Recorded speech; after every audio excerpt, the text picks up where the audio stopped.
Good Ms. evening. Lambert, you're good to go. Thursday, July 28, 2022, Situate Planning Board, held here in the Scituate Selectmen's Hearing Room.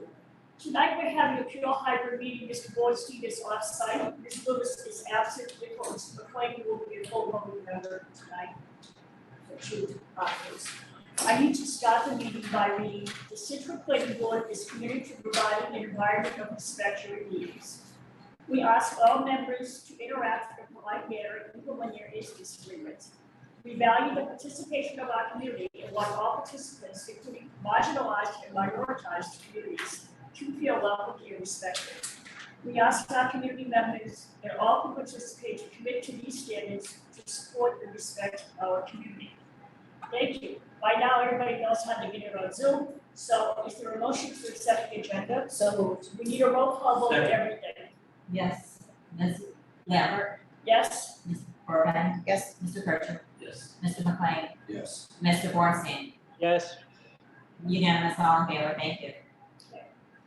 First up tonight, we have a continued public hearing, public meeting for stormwater site plan administrative review of common driveway. I move to accept the applicant's request to withdraw the application for the site plan administrative review for a common driveway at 803 First Parish Road and Laurelwood Drive, Lot 3, as a special permit for the common driveway has been filed due to the non-adjoining legal frontage requirement. The application for the stormwater permit will now be decided under the special permit. Second. All All in favor, say all in favor. All in favor, we need a roll call vote. yes, Ms. Burbine. Yes. Ms. Lambert. Yes? Mr. Kircher. Yes. Mr. McLean. Yes. Mr. Bornstein. Yes. Unanimous, all in favor, thank you. Okay, now, in accordance with the town of Scituate stormwater regulations approved 4/29/10 and with the Scituate general bylaws section 3205 stormwater, the planning board will conduct a public hearing on Thursday, June 23rd, 2022 at 8 p.m. in the select board's hearing room at Scituate Town Hall. That must be a permission. What? It's July July 28th. July It's 7th. 7/28. And it says June 20, There's 2 of them because we did. Interesting. July 28th. July 28th, 2022 at 6:30 p.m. The subject of the hearing is an application submitted by applicant J. Stephen McLaughlin and owners John T. Murray, 803 First Parish Road and Simeone Properties LLC, Lot 3, Laurelwood Drive, for a stormwater permit common driveway for property located at 803 First Parish Road and Lot 3, Laurelwood Drive, Assessor's Map, Block, Lot 29. It does. Because we changed it to a special permit and that's not saying it's a special permit. That's not saying it's- I have to start over again, people. I am so sorry. In accordance with Mass General Laws, Chapter 40A, Sections 9 and 11, and Scituate zoning bylaws, Section 720, common driveways and town of Scituate stormwater regulations, approved 4/29/10, and the Scituate general bylaws, Section 3205, stormwater. The planning board will conduct a public hearing on Thursday, July 28th, 2022 at 6:30 p.m. in the select board hearing room at Scituate Town Hall. The subject of the hearing is an application submitted by applicant J. Stephen McLaughlin, the owners John T. Murray, 803 First Parish Road, and Simeone Properties LLC, Lot 3, Laurelwood Drive, for a special permit for a common driveway and a stormwater permit for property located at 803 First Parish Road and Lot 3, Laurelwood Drive, Assessor's Map, Block Lot 29-1-2 and 30-1-5K. Approximately 40,320 square feet of upland is proposed to be altered. A public hearing for a stormwater permit is required as over 40,000 square feet of land is proposed for disturbance. The common driveway is approximately 291 linear feet, serves 2 lots and does not have adjoining legal frontage. Plans are available for review in the planning board office, town hall, Scituate during normal business hours. Abutters and other interested parties are invited to attend, and thank you very much. This is a special permit, so we need a majority there, so we need 4 out of 5 votes for this particular permit. All right. Thank you. Joe? Good evening, Greg Morse, registered engineer, Morse Engineering. With me is the applicant, Stephen Bjorklund. As was just read into the record, this is a special permit for construction of a common driveway at 803 First Parish Road and lot 3 Laurel Drive. This project was presented to you in similar fashion at the last planning board meeting in end of June.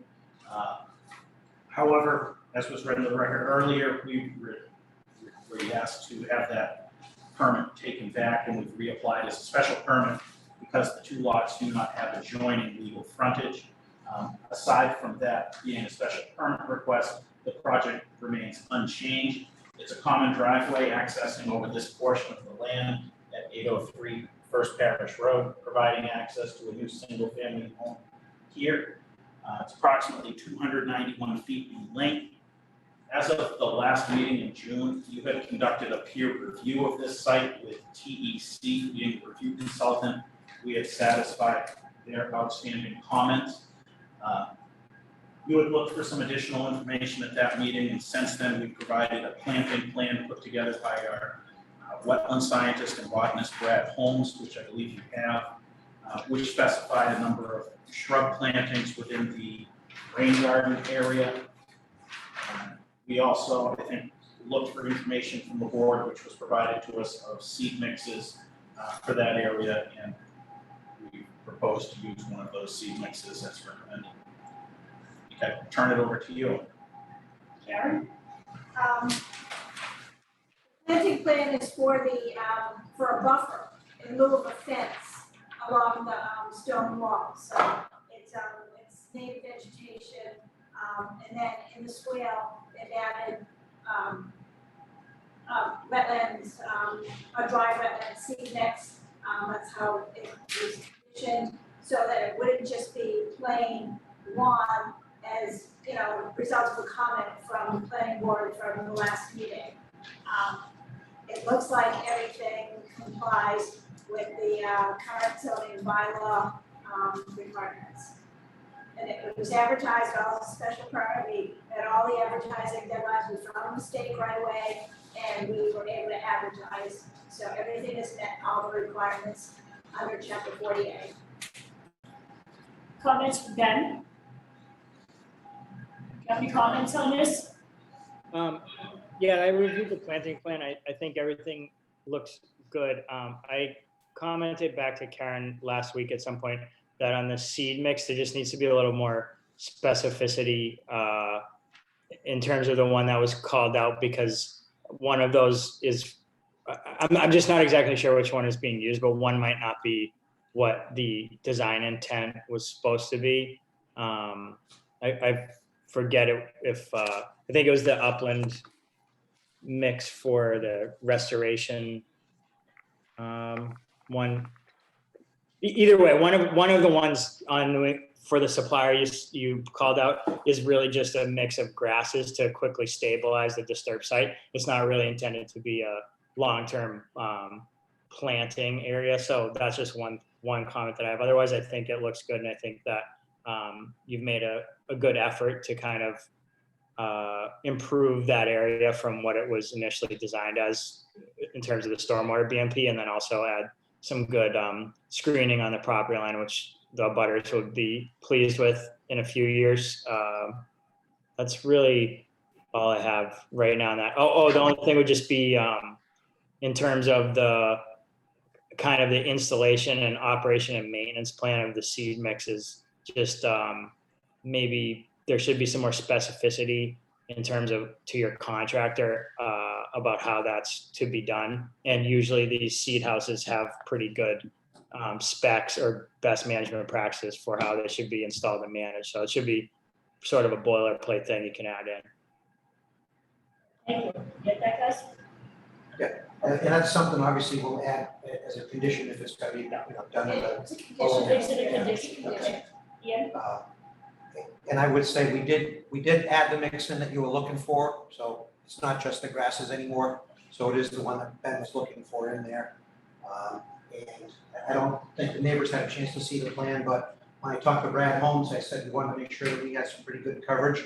And when I got the plan back, I realized he went from the front all the way to the back on it. And I kind of just said, well, you can't get better than that, I don't think. So hopefully the neighbor will be satisfied that we're doing the best we can to try to screen this thing.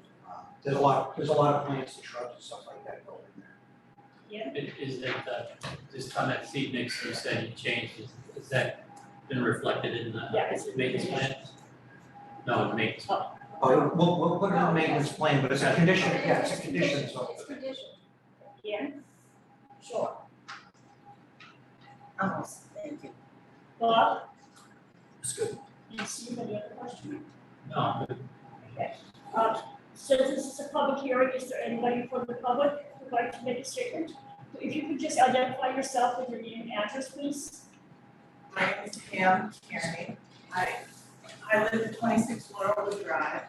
I got a letter saying that I wasn't a butter, so I wanted to find out if I did get the plan from the town hall. But it's very hard to understand. It was so tiny. And I just have a lot of questions. I'm also wondering why my husband and I were the only butters notified. Okay, well, we can answer that here, yes. Because abutters by definition under chapter 40A are within 300 feet. All the rest of the people on Laurelwood Drive are not within 300 feet of where this development is. I didn't realize that I was 300 feet because we are, we have a weird plot plan because our frontage is Right, First Parish. and that's why you're notified, because your lot is a regular shape. But the people that are right next door to that weren't notified? The assessors, we got an assessor's list from the town of Norwell, and we have an assessor's list from the town of Scituate. They certified that these are the abutters within 300 feet. Well, I did notice that. Unfortunately, what I noticed was that one of the butters that I saw on the plan moved several years ago. So I know that this must have been planned for several years. It takes that long to do No, something. it takes, sometimes it takes a while for the abutters, the assessor's list to be updated. It's the person who gets the notification as of January 1st of 2022.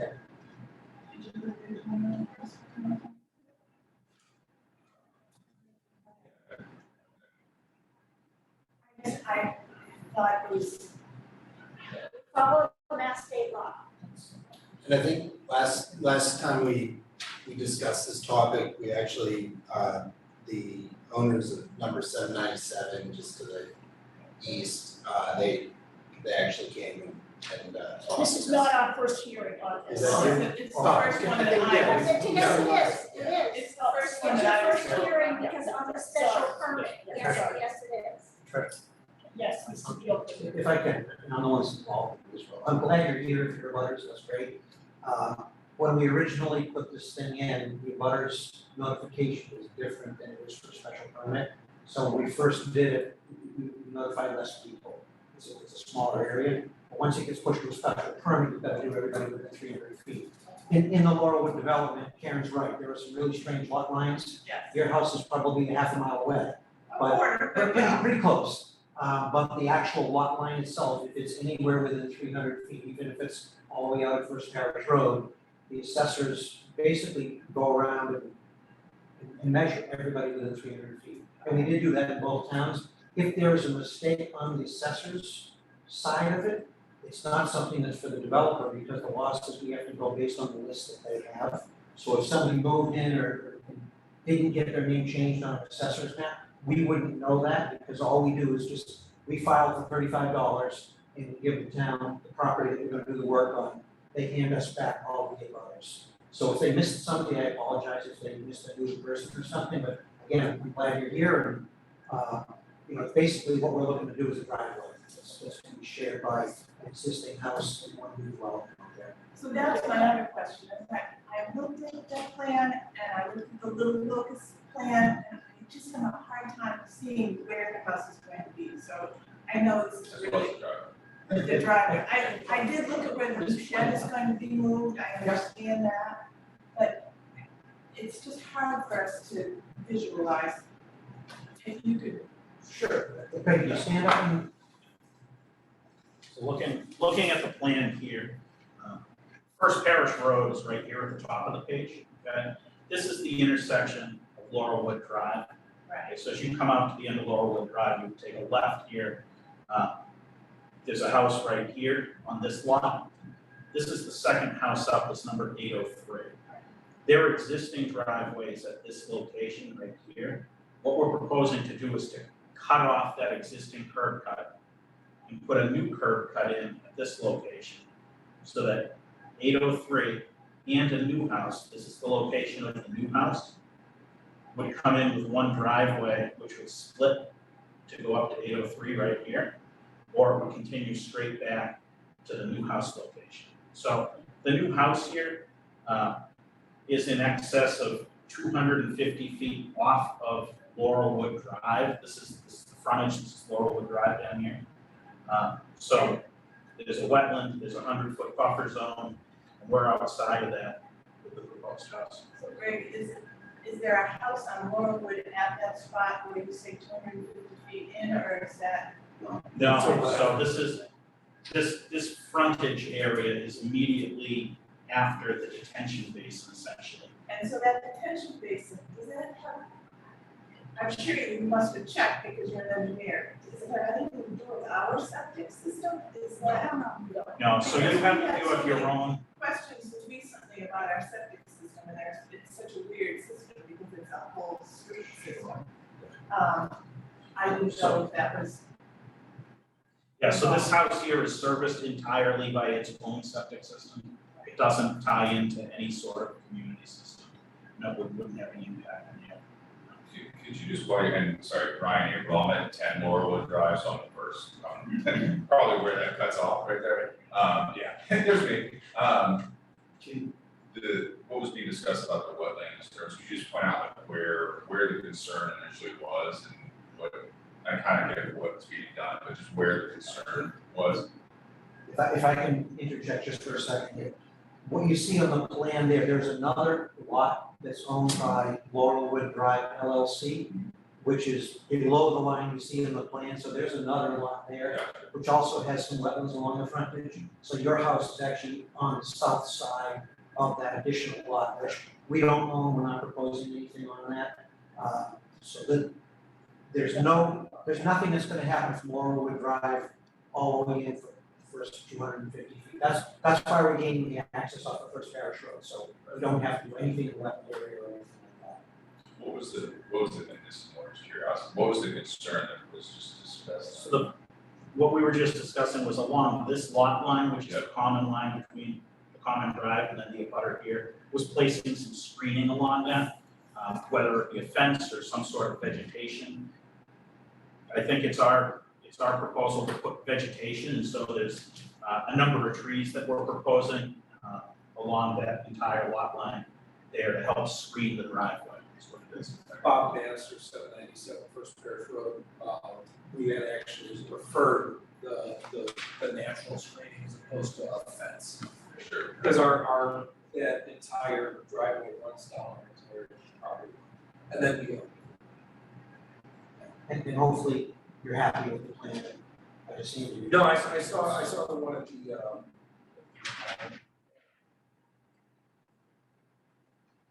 So there's really no connection to Laurelwood, except for this is one of the original lots that was in that development.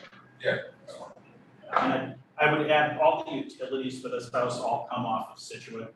They're not serviced through Norwell, they're not even serviced off of Laurelwood Drive at all. It's all off of First Parish Road in Scituate. To Pam's point, I think when we first got it, it's confusing, right? This is what we did. Sure. So it's like, we were trying to recreate, like where the driveway comes and something, there's a storm drain, obviously it runs through there, so it's like, all right, there's gonna be a drive, is that gonna be disturbed? I think that was some of the concern, is if anything rerouted or.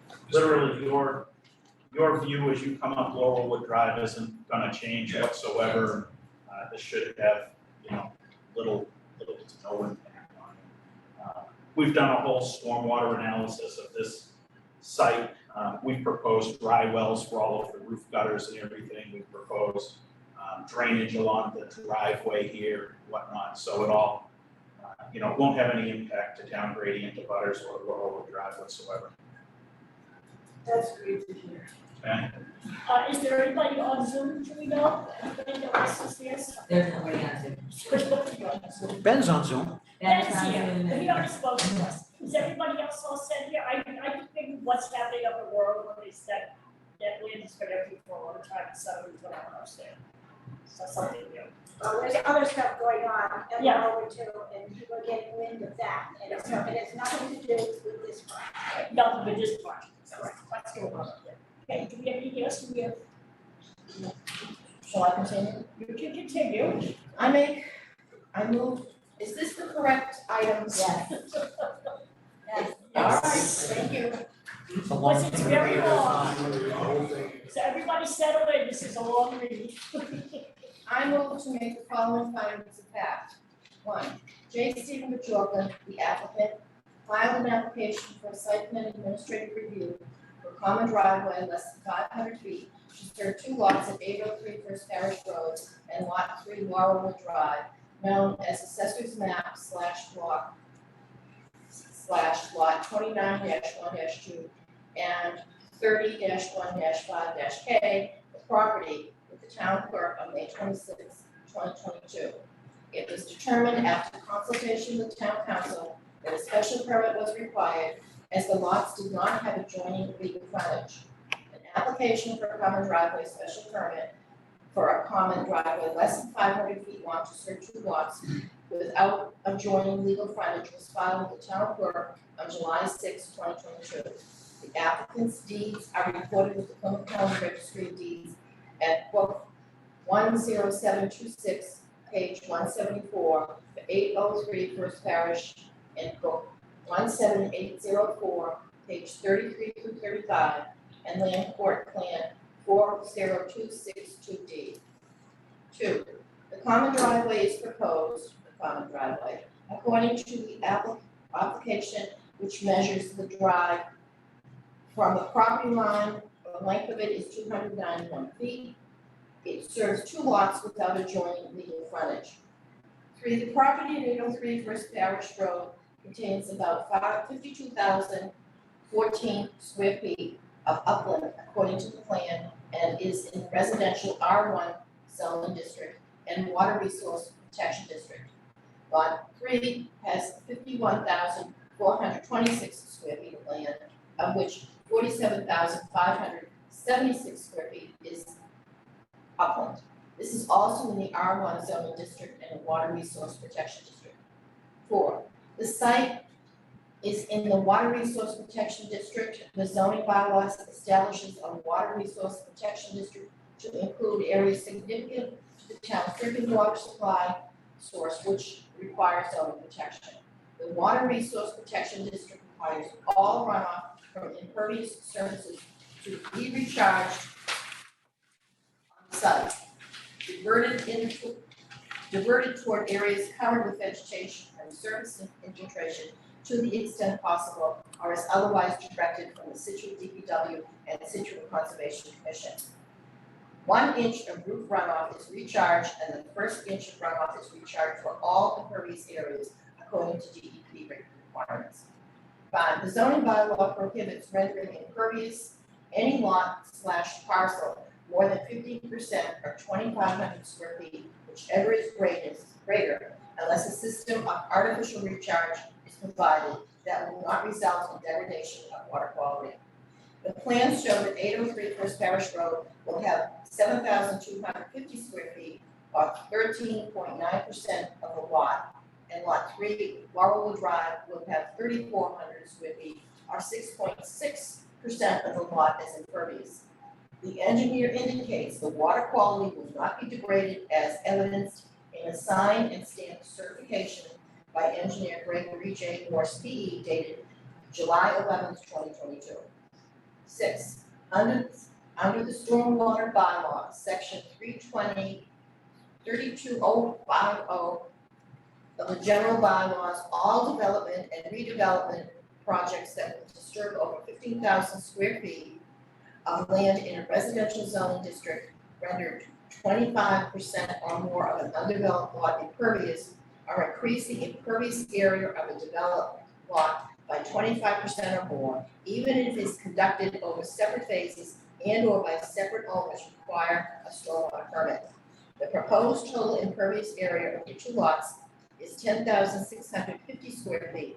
The existing 2,750 square feet is an increase of 144.4% according to the application and certification, which is approximately 10.7% of the two lots combined. The proposed area of disturbance for regrading or clearing is 40,320 square feet, or approximately 40% of the two lots combined. 90% TSS removal has been provided and adequate recharge has been provided. 7, the standards of the common driveway indicate that the location, construction of the common driveway should minimize soil disturbance, vegetation removal, and drainage impacts, and preserve existing trees over 12-inch caliber and other natural features of special significance. The plan shows at least 10 large trees over 12 inches, which will be removed from the common driveway. Pictures provided by the applicant show the trees are in declining health. A tree line of trees to remain on the properties is shown. The plan indicates the majority of the common driveway is in previously disturbed area of 803 First Parish. Based on the findings of fact presented in numbers 1 through 6, the common driveway meets standards of section 720.7A. 8, the common driveway is 16 feet in width from station 0 + 00 to station 0 + 66 according to plan. One side has a 2-foot grass shoulder, and the other side contains a 2-foot wide pea-stone diaphragm from station 0 + 50 to the remaining length of the common driveway. The common driveway is 12 feet wide from station 0 + 66 to station 3 + 09. The deputy fire chief has determined that the turnaround and the 12-foot wide driveway beyond the turnaround leading to lot 3 Laurelwood Drive is adequate. The requirements of 727B have been met. 9, the common driveway is accessed from First Parish Road, a public road in Scituate. The common driveway is not connected to any other common driveway. The common driveway meets the requirements of section 720.7C. The common driveway shall be located in an easement which allows space for installation of water lines and utilities. The water line and electric line are shown to be in the common driveway easement. No other utilities are shown. Utilities are shown as underground utilities. The common driveway meets the requirements of section 720.7D.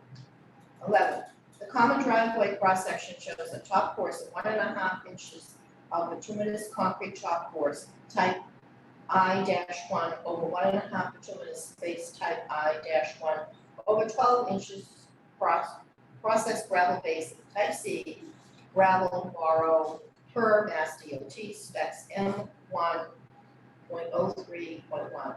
Common driveway meets the requirements of section 720.7E. 12, the common driveway is approximately 291 feet long, measured from the end of the hammerhead to the property line. This is less than 1,000 feet and meets the requirements of section 720.7F. 13, a stormwater permit has been filed simultaneously with the common driveway special permit.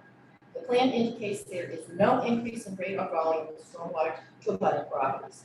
The site is in the Water Resource Protection District, so the board must review the adequacy of measures proposed to maximize recharge and surface infiltration of surface runoff from impervious surfaces and the diversion of runoff toward vegetative areas. The applicant has stamped and certified there will be no increase in rate or volume of runoff to abutting properties for the 1, 2, 10, and 100-year 24-hour storm events. TEC of the engineering group has indicated the stormwater management system should work and runoff draining to abutting properties shall not exceed that which existed prior to construction of the common driveway and the home to be constructed on lot 3. The common driveway meets the requirements of section 720.7G.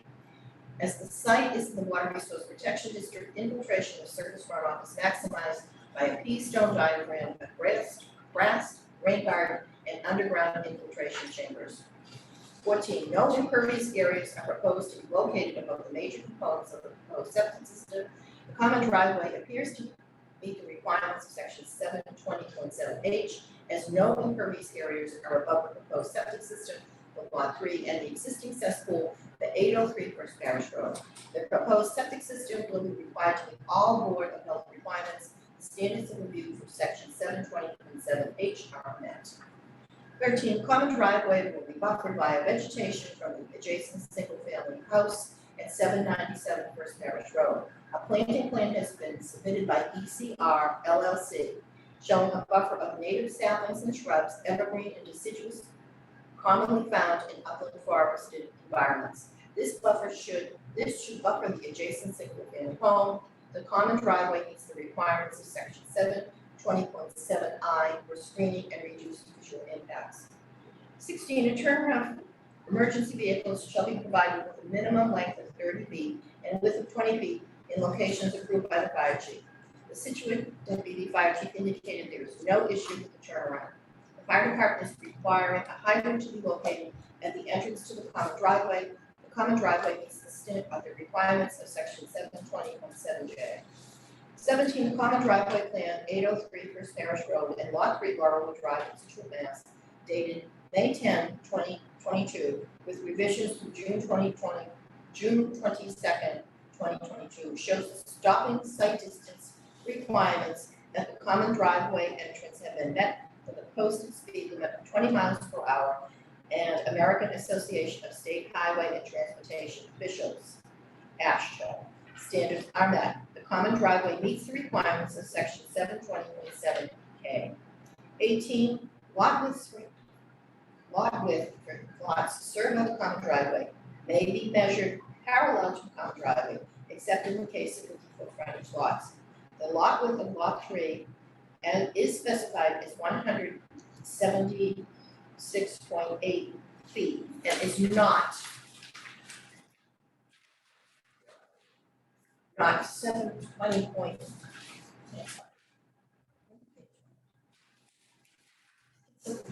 Measured parallel to the common driveway, but parallel to the frontage. Lot 3 is not a 50-foot frontage lot.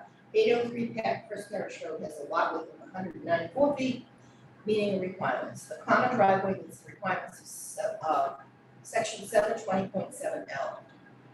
19, based on these findings and information submitted by the applicant and reviewed by the board, the common driveway meets the requirements of section 720 of section zoning bylaw, Scituate zoning bylaw. Okay. Second. Discussion? Bob? Nothing for me. Ian? Ben? You all set? Yeah, nothing right now. Steve? Just a couple of sort of typo things on item number 3.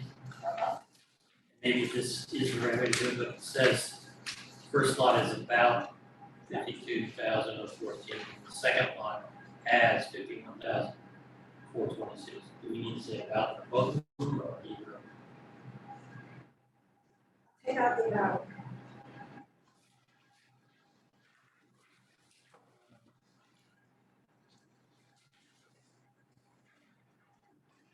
Well, one question for you, maybe I'm just looking at this wrong. Item number 8 says the common driveway is from 0 to 3 plus 09. So that sounds like 309 feet. But it says 291. I'll re-verify that, I'm not sure which is, do you guys know which is the right number? Greg, you said it was 291. 291 is to the lot line. Right, and so, I mean. Oh, there's station 309 past the station- lot line? It is. yes. Okay. That was the question. Okay. That's it. Like somebody else to do this? So, we'll do a motion, all those in favor say aye. Ms. Well, wait a minute, is there any questions, any discussion? No, it's just a vote. It should be second, isn't it? Second is amended, sorry. Roll call vote, please. Mrs. Lambert, Yes. Mr. Pritchard, Yes. Mr. McLean, Yes. Ms. Burbine, Yes. Mr. Bornstein. Yes. Unanimous, all in favor, thank you. Okay. Based upon the testimony presented at the public meetings and public hearing, application and plans, minutes of the meetings, documents and comments submitted, and the findings of fact, I move to approve the special permit for a common driveway and stormwater permit at 803 First Parish Road and Lot 3, Laurelwood Drive, subject to the following conditions. 1, the common driveway shall be constructed according to plans entitled Common Driveway Plan 803 First Parish Road and Lot 3, Laurelwood Drive, in Scituate, Mass, dated May 10th, 2022, with revisions through June 22, 2022, consisting of 2 sheets prepared for applicant J. Stephen McJorklin by Force Engineering Company, Inc., stormwater application for 803 First Parish Road, dated May 10, 2022, with revisions through June 21, 2022, inclusive of all information, including calculations, operation and maintenance information, Polytech stormwater chamber information, all cover letters and submittals, proposed vegetative screening plan, 803 First Parish Road and Lot 3 Laurelwood Drive, Scituate by ECR LLC dated July 8, 2022, and is further revised to meet these conditions. A copy of the approved plans and conditions shall be kept on the site at all times during construction. 2, 803 First Parish Road and Lot 3 Laurelwood Drive shall access over the common driveway as depicted on the plans. No further extensions or attachments of any other roadways or common driveways or other access to any other lots besides those created by the plan shall be permitted without approval of the planning board. The common driveway shall remain private in perpetuity and shall never be considered for acceptance as a town road, and that all maintenance and repair of the common driveway and drainage facilities shall be the responsibility of the owners of the property. A note shall be placed on the plan and deed for each lot serviced by the common driveway, stating the above with proof provided to the planning board prior to occupancy of new unit on lot 3. 3, the applicant shall meet the current application and all of the successors in interest. This common driveway special permit and stormwater permit shall last within 2 years from the date of its issuance, which shall not include such time required to pursue or waive the determination of appeal under Mass General Laws, Chapter 40A, from the grant thereof, unless substantial use or construction has commenced prior to that time in accordance with Mass General Laws, Chapter 40A, Section 9. The planning board may extend such period for good cause shown upon receiving a written request from the applicant prior to the expiration of said period, shall provide a detailed description of good cause necessitating an extension. The planning board office must receive written notification at least 1 week prior to any change in ownership of the property occurring during construction. 4, copies of this approval, including the plans and the common driveway easement, shall be provided to subsequent owners who shall be advised of the need for maintenance of the stormwater system for the operation and maintenance plan, and the need to retain the grading on the lot as approved. Prior to the transfer of the property, the owner shall provide to the subsequent owner in the planning office an inspection report certified by a professional engineer showing compliance with the operation and maintenance plan. The planning office must receive written notification within at least 1 week of any change in ownership of the property during construction. 5, there shall be no further division or subdivision of any lot shown on the plan for purposes of constructing additional units or buildings. There shall be no further expansion of any building or impervious surface on the site. No swimming pools are allowed without further review. No additional dwelling units shall be added. No additional expansion of the limit of work is allowed without further approval of the Scituate Planning Board. 6, the applicant shall consent to allow members of and town officials from the planning board and other persons acting under the planning board or its agents to enter upon any lands and carry out such surveys and inspections as may be deemed necessary and place and maintain monuments.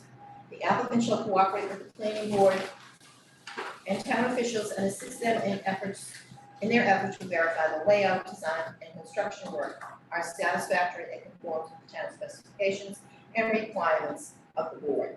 7, prior to the pre-construction conference, the applicant must obtain all necessary approvals and meet all requirements from the Board of Health, Conservation Commission, Fire Department, Building Department, and Department of Public Works, and these shall be deemed conditions of the planning board approval. Any state and federal permits must be obtained if required and supplied to the planning board office prior to scheduling the pre-construction conference and are also deemed to be conditions of the planning board approval. This includes an NPDES permit.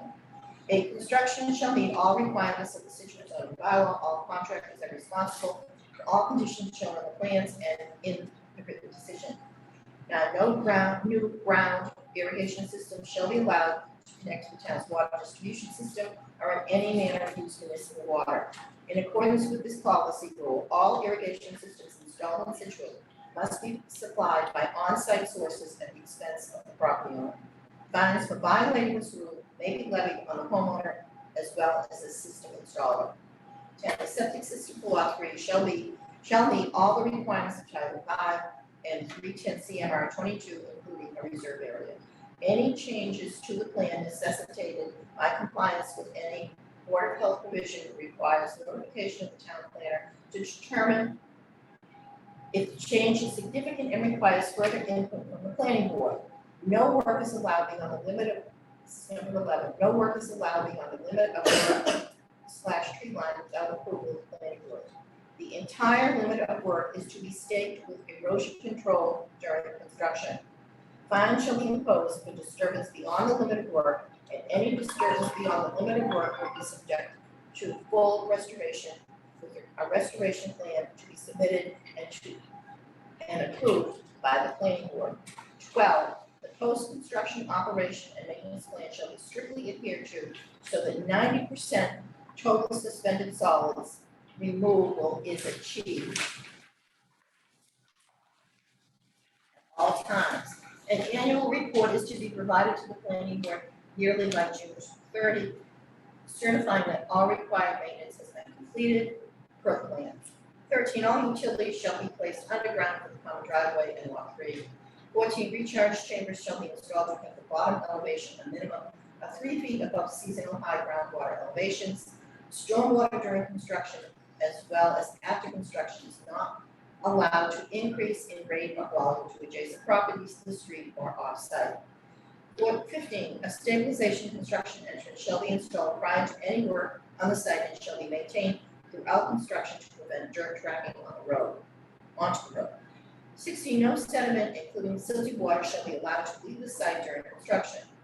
17, a vegetative buffer shall be installed adjacent to the stone wall along the east property line as depicted on a plan entitled Proposed Vegetative Screening Plan, 803 First Parish Road and Lot 3, Laurelwood Drive, Scituate, prepared by ECR LLC, dated July 8, 2022.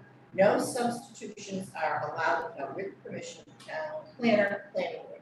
The vegetative buffer must be maintained to be living for the foreseeable future. 18, the bottom of the grass rain garden swale shall be vegetated with New England erosion control restoration mix for dry sites, augmented with snowy wildflower mix, showy egg. Wildflower mix or approved equivalent. The operation maintenance plan shall be revised to include manufacturer's recommendations for installation and maintenance of the seed mix. 19, the rooftop runoff of infiltration chambers, pea stone diaphragm, and rain garden swale must be retained and maintained as designed as they are components of the stormwater system. Maintenance must be per the approved post-construction phase operation and maintenance plan. Proper maintenance of the system is required beyond issuance of a certification of completion. 20, any condition contained herein that varies from the plans supersedes the plans where different. 21, a sign shall be placed at the entrance of the common driveway prior to occupancy, clearly depicting the house numbers. House numbers must be clearly visible at all times for emergency response purposes. Common driveway agreement. 22, a common driveway agreement shall assign to the owners of 803 First Parish Road and Lot 3 Laurelwood Drive the responsibilities and costs of maintenance and repair of the common driveway, including snow plowing, as well as the pea stone diaphragm and grassy rain garden and all other drainage devices, grading, and all other improvements in stormwater management in the common driveway easement. This particular agreement does not have 803 First Parish as a party to costs and responsibilities for this maintenance. The responsibilities of the maintenance in the common driveway agreement shall include all requirements of the operation and maintenance plan, which shall be attached to the agreement together with other typical maintenance such as snow plowing and driveway repair. The agreement shall indicate no parking is allowed in the common driveway easement area, and a sign indicating there is no parking must be placed in the easement area. The agreement shall require annual certification to be submitted to the town planner by June 30 yearly by an engineer that the stormwater system is being properly inspected and maintained per the operation and maintenance plan.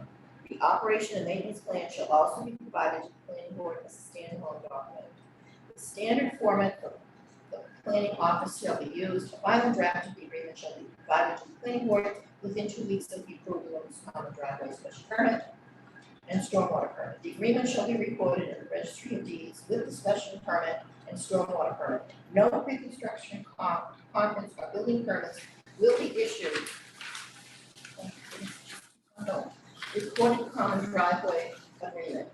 23, any plan changes or changes from the proposed materials shall be submitted to the planning office to determine if the changes are insignificant or require a permit modification approved by the board or town planner.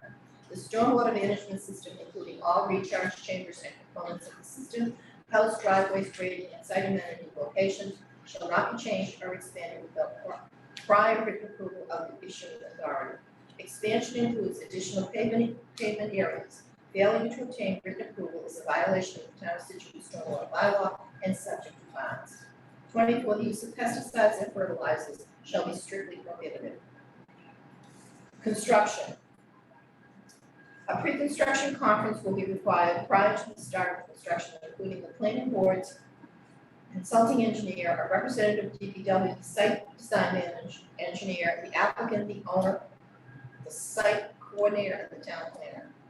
26, prior to scheduling the pre-construction conference, the applicant shall provide the town planner a recorded copy of the planned decision and common driveway agreement and Plymouth County Registry of Deeds and proof of recording.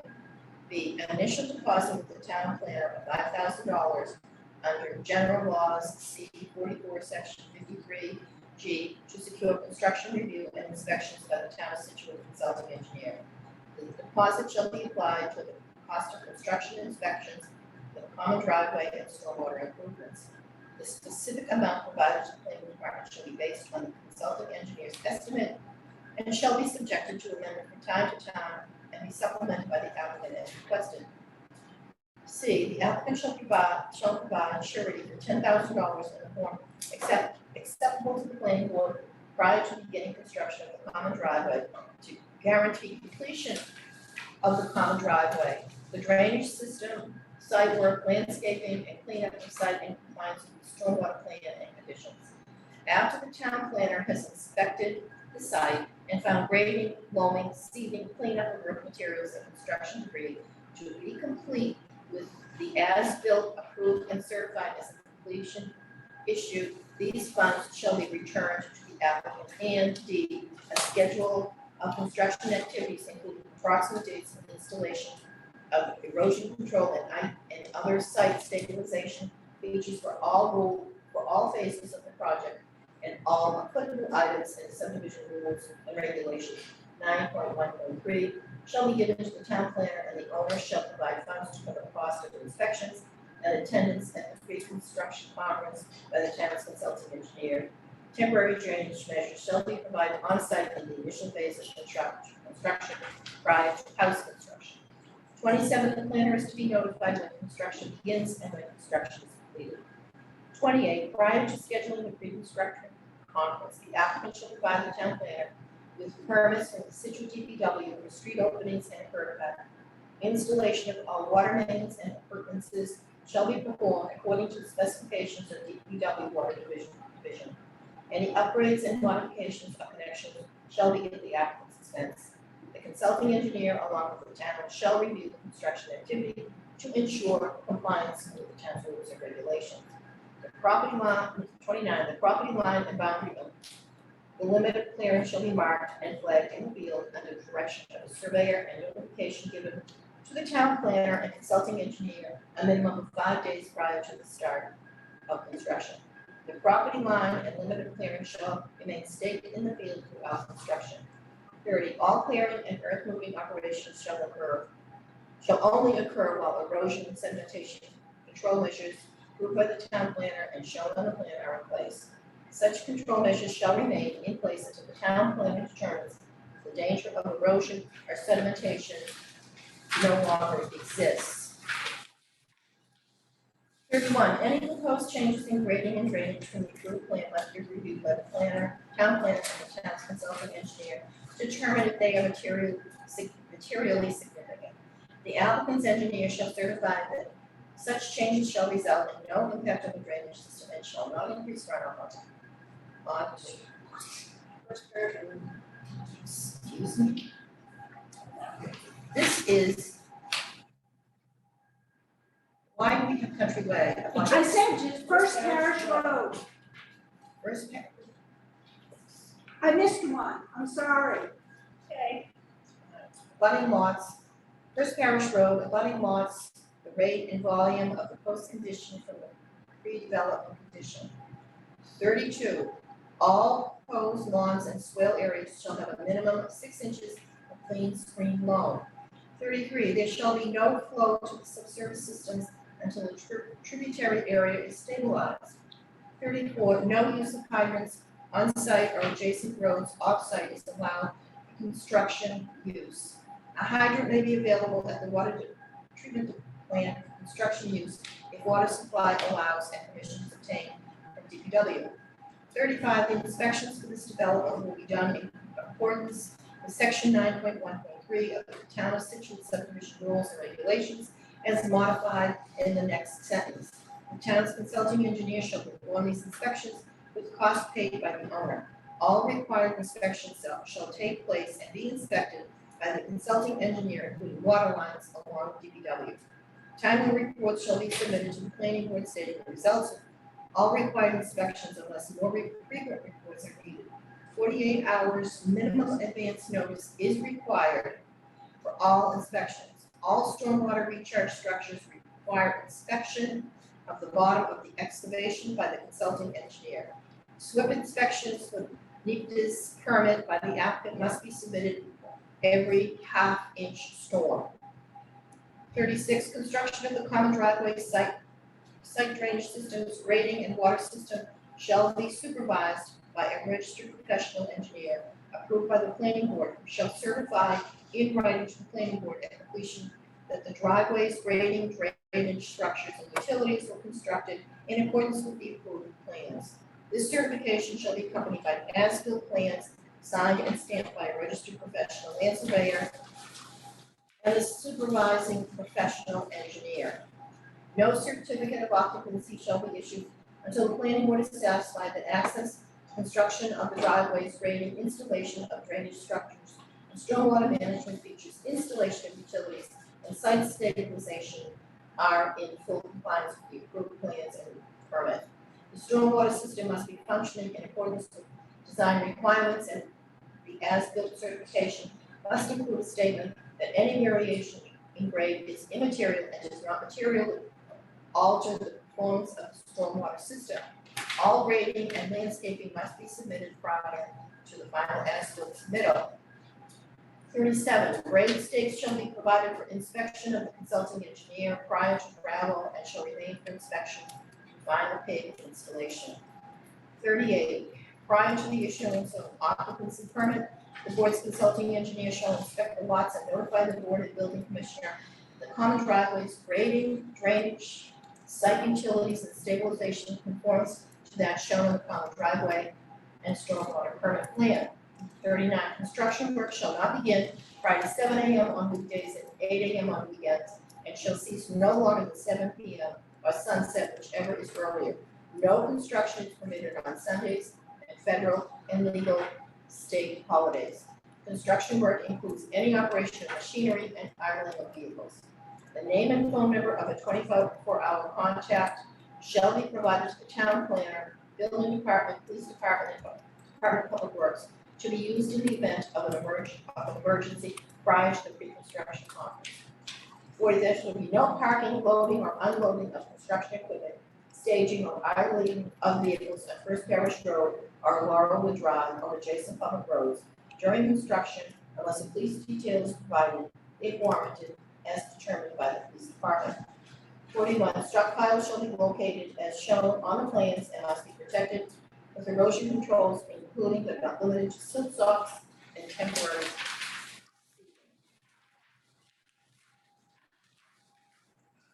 42, construction activities shall be conducted in a workmanlike manner at all times. Noise mitigation and proper dust control shall be taken so that levels conform to Mass DEP policies. All equipment that emanates sound shall be kept in proper working order through regular maintenance. Street sweeping shall be used to control dust from leaving the site. A wheel wash station may be required to prevent sedimentation from leaving the site. Blowing dust or debris shall be controlled by the applicant through stabilization, letting down, or other proper storage and disposal methods. 43, construction activities on site shall conform to the town of Scituate general bylaws. 44, sightlines in First Parish shall be maintained per the plans. 45, all construction shall comply with all applicable requirements of the Water Resource Protection District in section 520 of the zoning bylaw. No finished slopes shall exceed 4 to 1. 46, no certification of occupancy shall be issued until both the planning board and the building commissioner are satisfied that access, construction of a common driveway, installation of necessary utilities are in full compliance with approved plans and special permit conditions.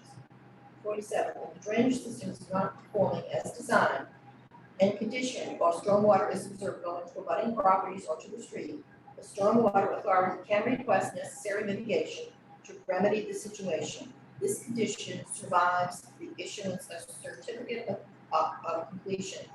Administration. 48, the special permit shall run with the land and be void if it is not recorded at the registry of deeds within 90 days of the expiration of the appeal period. The applicant shall provide proof of this reporting to the planning board prior to construction. 49, failure to comply with any condition on this permit shall cause it to be deemed invalid. Thank you. Is there a second? Second. All in favor, roll call please. Discussion, sorry, I hope to forget that. Discussion? Mr. McLean? Nothing for me. Ben? All set? Yep. Steve?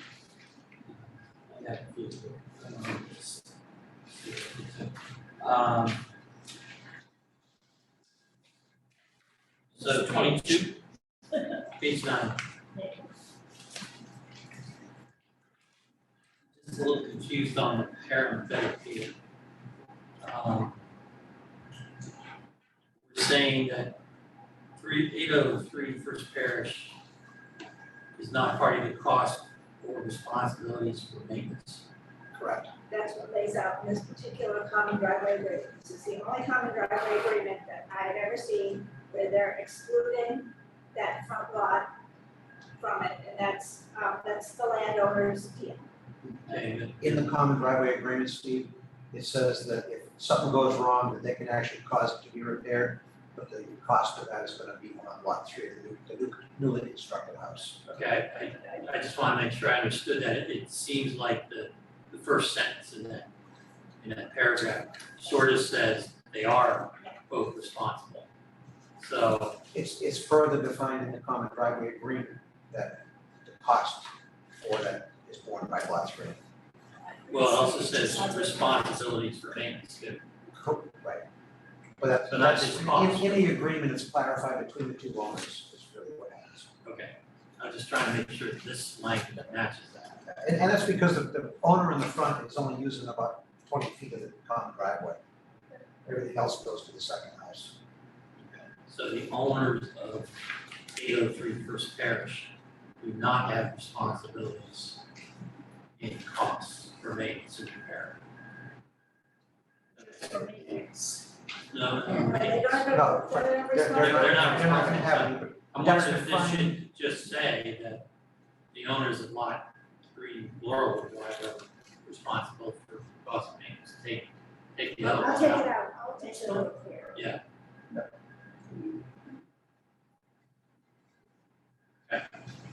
Um,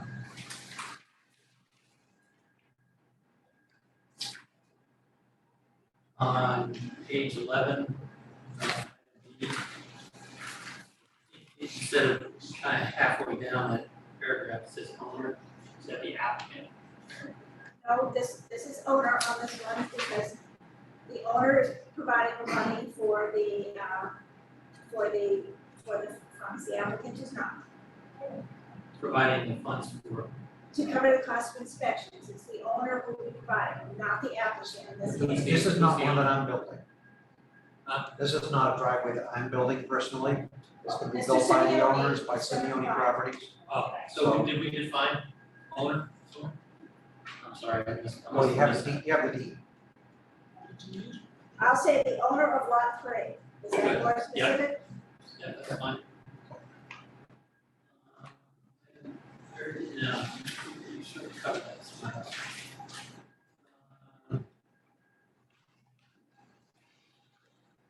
So 35, where it says owner, that's the same thing? Yeah. So the owner of lot 3.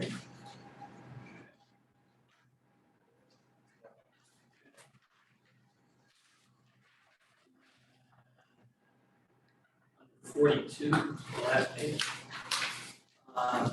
Seems like it should say noise mitigation, proper dust controls shall be implemented.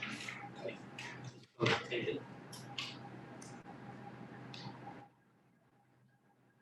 What would you like it to say? Shall be implemented so that levels conform instead of shall be taken. I'm not sure what that means. We'll change it, Either way works. I'll change it. And then 47, just to make sure we're abundantly clear here, the last sentence, I think should read this condition. And then applies to all construction activities and survives the issuance of. We just want to make sure that when people are building,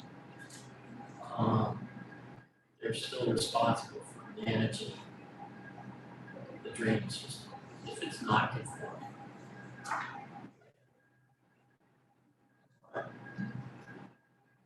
That's what we got. Second as amended. Second. Roll call vote, please. Ms. Lambert, Yes. Ms. Gordon, Yes. Mr. Pritchard, Yes. Mr. McLean, Yes. Mr. Bornstein, Yes, unanimous all in favor, thank you. Thank you. Do we need to make a motion to close the public hearing? So moved. It's already. Second. You. Roll call vote. Roll call vote, Ms. please. Lambert, Yes. Ms. Gordon, Yes. Mr. Pritchard, Yes. Mr. McLean, Yes. Mr. Bornstein, yes. unanimous all in favor, thank you. Thank you very much. Again. I'll see you a little bit later. See you a little later.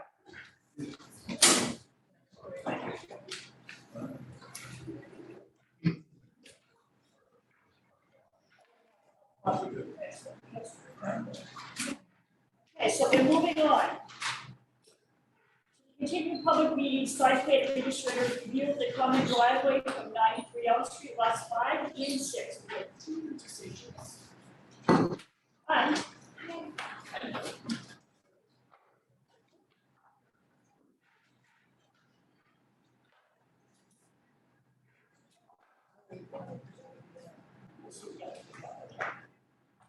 Hello? Good evening. Again, for the record, Gregory Morse, registered engineer, Morse Engineering. We have Bob and Tina Coonihan, property owner and applicant. This is a stormwater permit application as well as a common driveway application for lots 5 and 6 over at 93 Elm Street. We presented this plan to the board back to the end of June. The board had Horsley and Whitten Group conduct a peer review of the stormwater and common driveway application. We had satisfied all comments that were outstanding with that. I can go through the plan again if you'd like, but it provides access to 2 proposed single-family homes. We believe that it complies with the bylaw for issuance of an approval.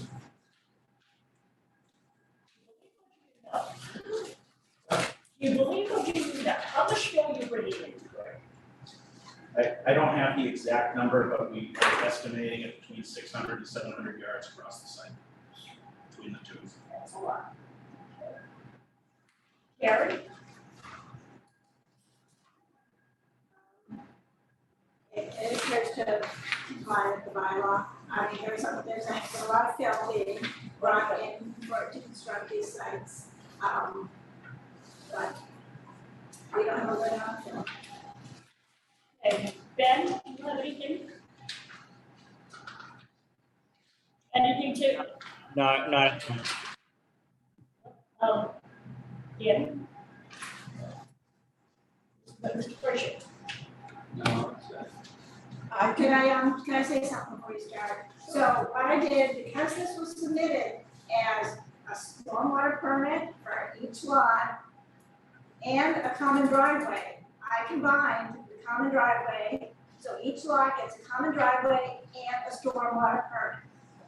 So all the conditions that basically you just read are gonna be the same, except it's been tailored to say Elm Street instead of First Parish Road. And do we have to read both of them?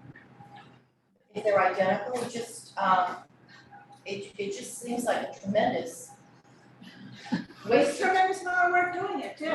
I'm So not I'm- minimizing that. I think that maybe just the findings of fact, I mean, and then I can go and make the same corrections if that's what you want from the last one, and put those same same corrections applicable, Yeah. to the conditions in these ones as well, because everything where is, they apply. where they Yeah. apply, everything is It's like the the same. owner, the owner and the responsibilities are Right, across so both lots, right? no, I've changed that.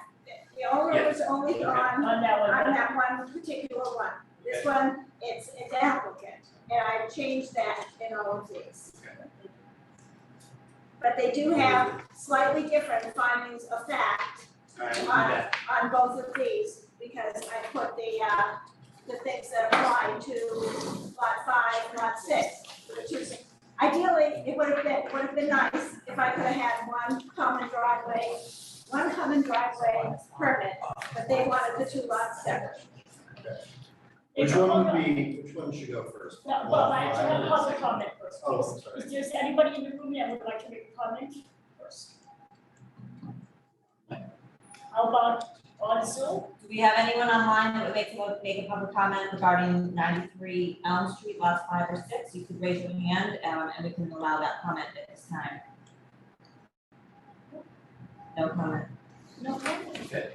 Okay, Mr. Clerk, would you please read what? 5. Okay. I move to make the following findings of fact.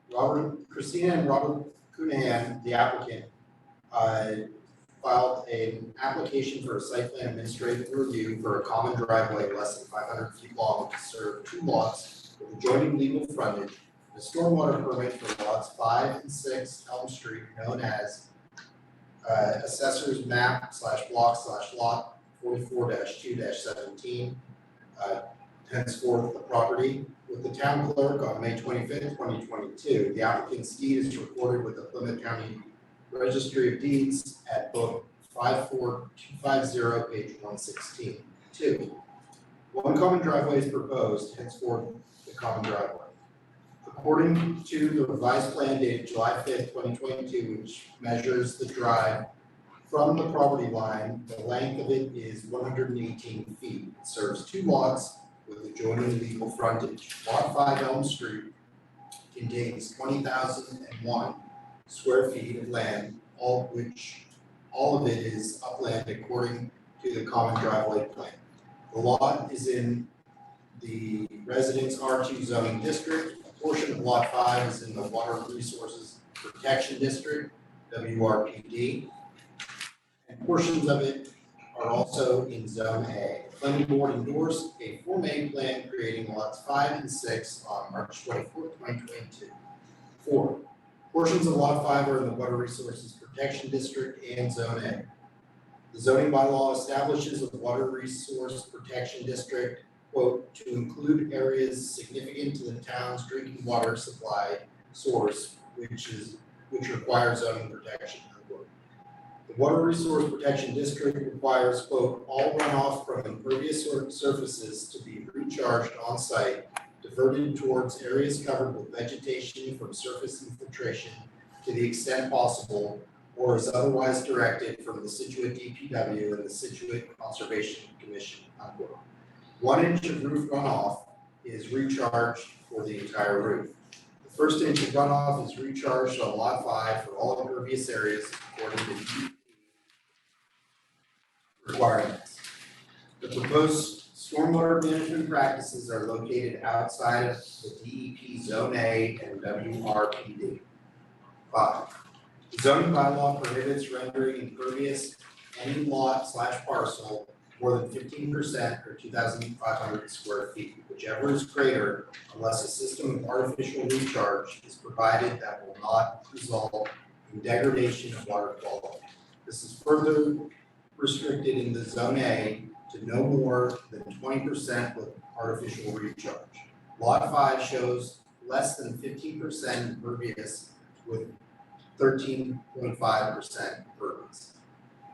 The certification of water quality has not been provided as there is less than 15% impervious. 6. Under the Stormwater Bylaws, section 32050 of the general bylaws, all development and redevelopment projects that will disturb over 15,000 square feet of land in a residential zoning district render 25% or more of an undeveloped lot impervious or increase the impervious area of a developed lot by 25% or more, even if it is conducted over separate phases and or by separate owners, requires a stormwater permit.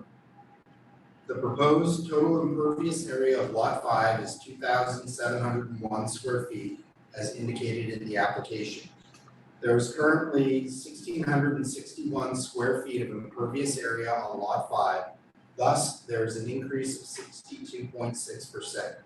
The proposed area of disturbance for regrading or clearing is 12,828 square feet, according to the application, or approximately 64% of the site for Lot 5. 80% TSS removal has been provided and adequate recharge has been provided for Lot 5 for the driveway area. 7.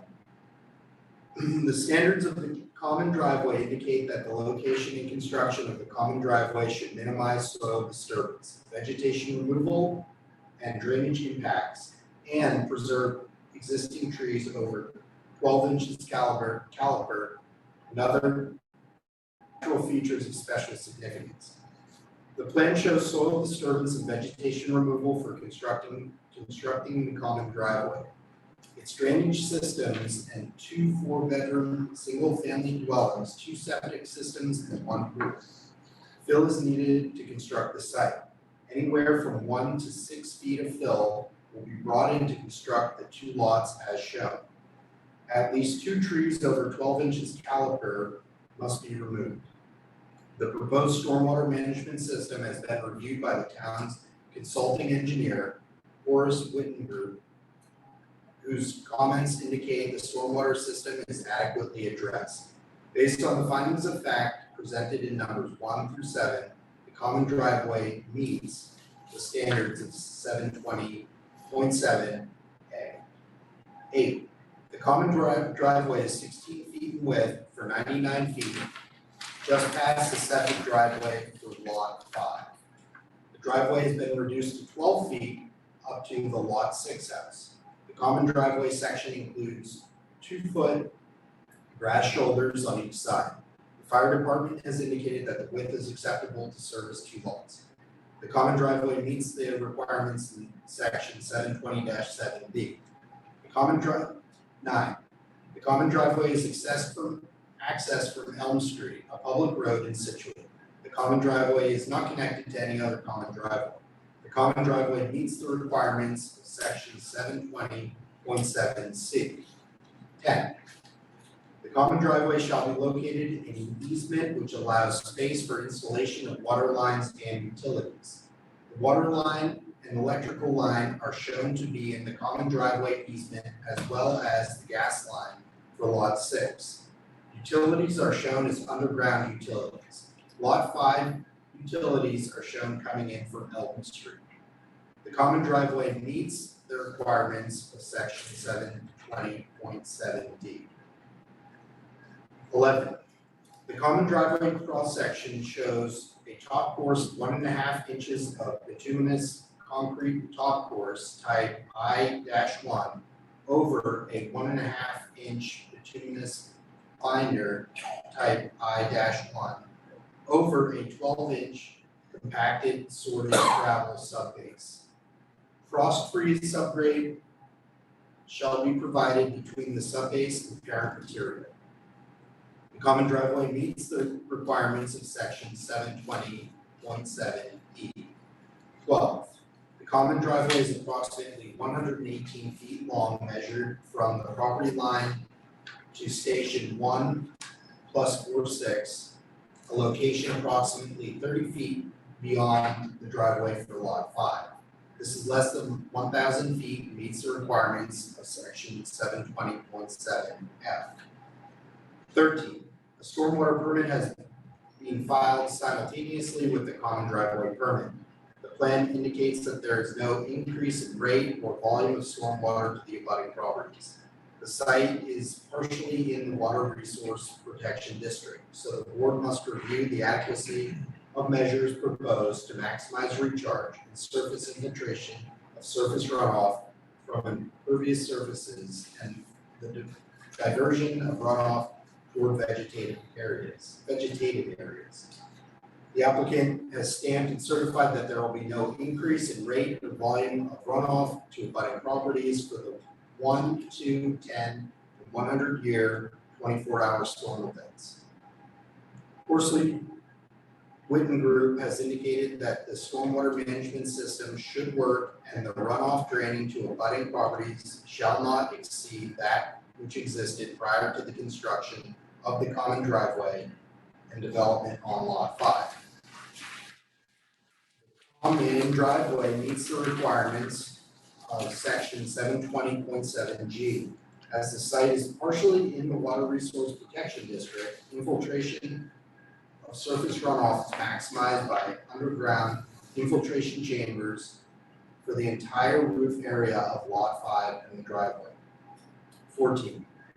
No impervious areas are located above the major components of the proposed septic system. The common driveway meets the requirements of section 720.7H, as no impervious areas shall be above the proposed septic system. The proposed septic system will meet all Board of Health requirements. The standard of review for section 770.6D have been met. 15. The common driveway will be buffered by vegetation from the adjacent single-family house at 91 Elm Street. The common driveway plan shows 4 red cedar plantings to enhance the existing vegetation to remain along the easterly edge of the common driveway. This should buffer the adjacent single-family home. The common driveway meets the requirements of section 720.7I for screening and reducing visual impacts. Number 16. A turnaround for emergency vehicles shall be provided with a minimum length of 30 feet and a width of 20 feet in locations approved by the fire chief. The Scituate Deputy Fire Chief indicated that there was no issue with the turnaround. The common driveway meets the requirements for section 720.7J. 17.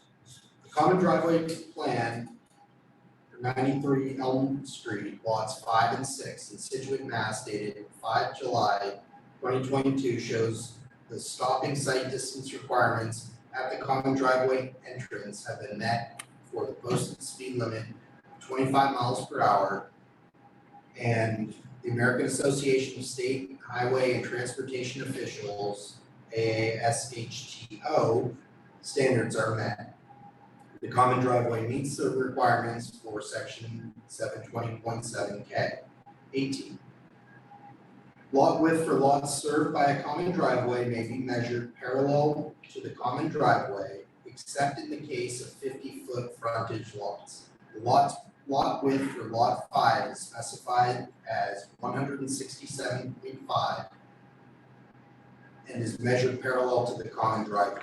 Lot 5 is not a 50-foot frontage lot. The common driveway meets the requirements of section 720.7L.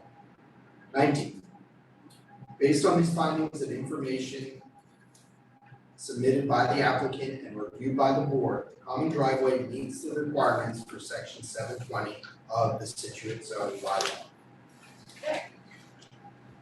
Discussion. Second discussion. Second. Discussion. I just have one question. I just want to verify something, that's all. Because we're doing these common driveways, maybe whatever.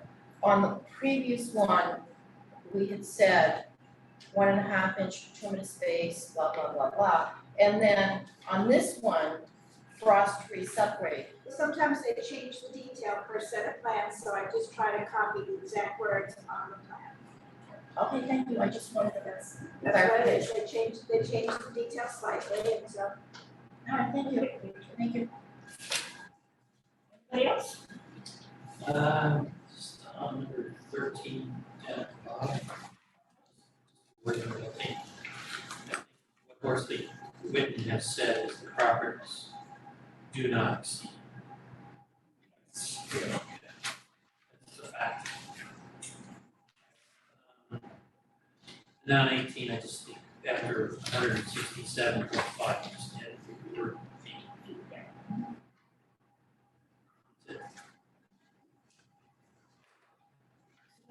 Second as amended.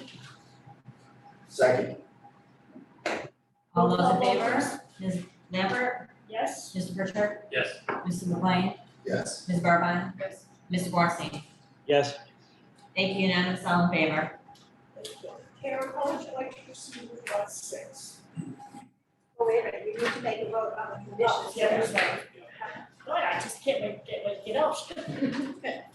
So the conditions are virtually, The conditions are virtually the same as the previous one, except obviously the first condition always changes with each one because it specifies the plans for each one. And it's gone through and put 93 Elm Street, lot 5 and 6, or lot 5 where appropriate. But other than that, it's exactly the same as the previous one you just read. right, We accept that explanation and Second. second, Want me to read the conditions for 6? wait, let's, we have to vote on this. we're still voting on. Okay, Ms. Lambert? Yes. Mr. Pritchard? Yes. Mr. McLean? Yes. Ms. Burbine? Yes. Mr. Bornstein? Yes. Thank you, unanimous, all in favor for the vote of the conditions. You want me to read number? I can do it unless you want. Okay. So I can explain on lot 6, which findings of fact, several of them are the same as what you just read. Yeah. But Can we just go down through them? finding of fact 1, finding of fact 3, finding of fact 4, finding of fact 5, finding of fact 6 are finding of fact 8 are different from, because they talk about lot 6 specifically instead of lot 5, and finding of fact, so otherwise, all the findings of fact are pretty much the same too. Is it okay then for the ones that are missing, just to, for, like, let's say number 10, just say findings of fact are the same as lot 5? Would you like that instead of reading the? Why don't we just say, find the fact as written, right? Just as it's written here. Because you're saying it's the same. I'm We can saying just that say they're it's the same. as written, so we don't have to read it.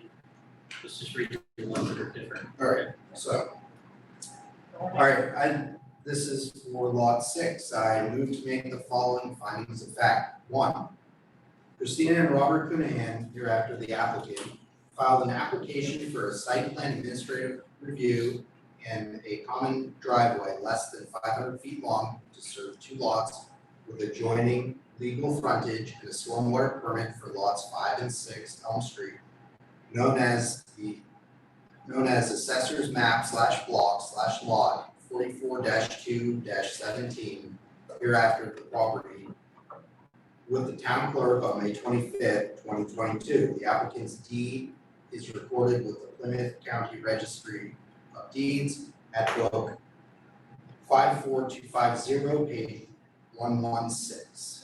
I think that's the same, so number 2 is the same, so I think just number 2 and number 3, right? Right, number 3 is different.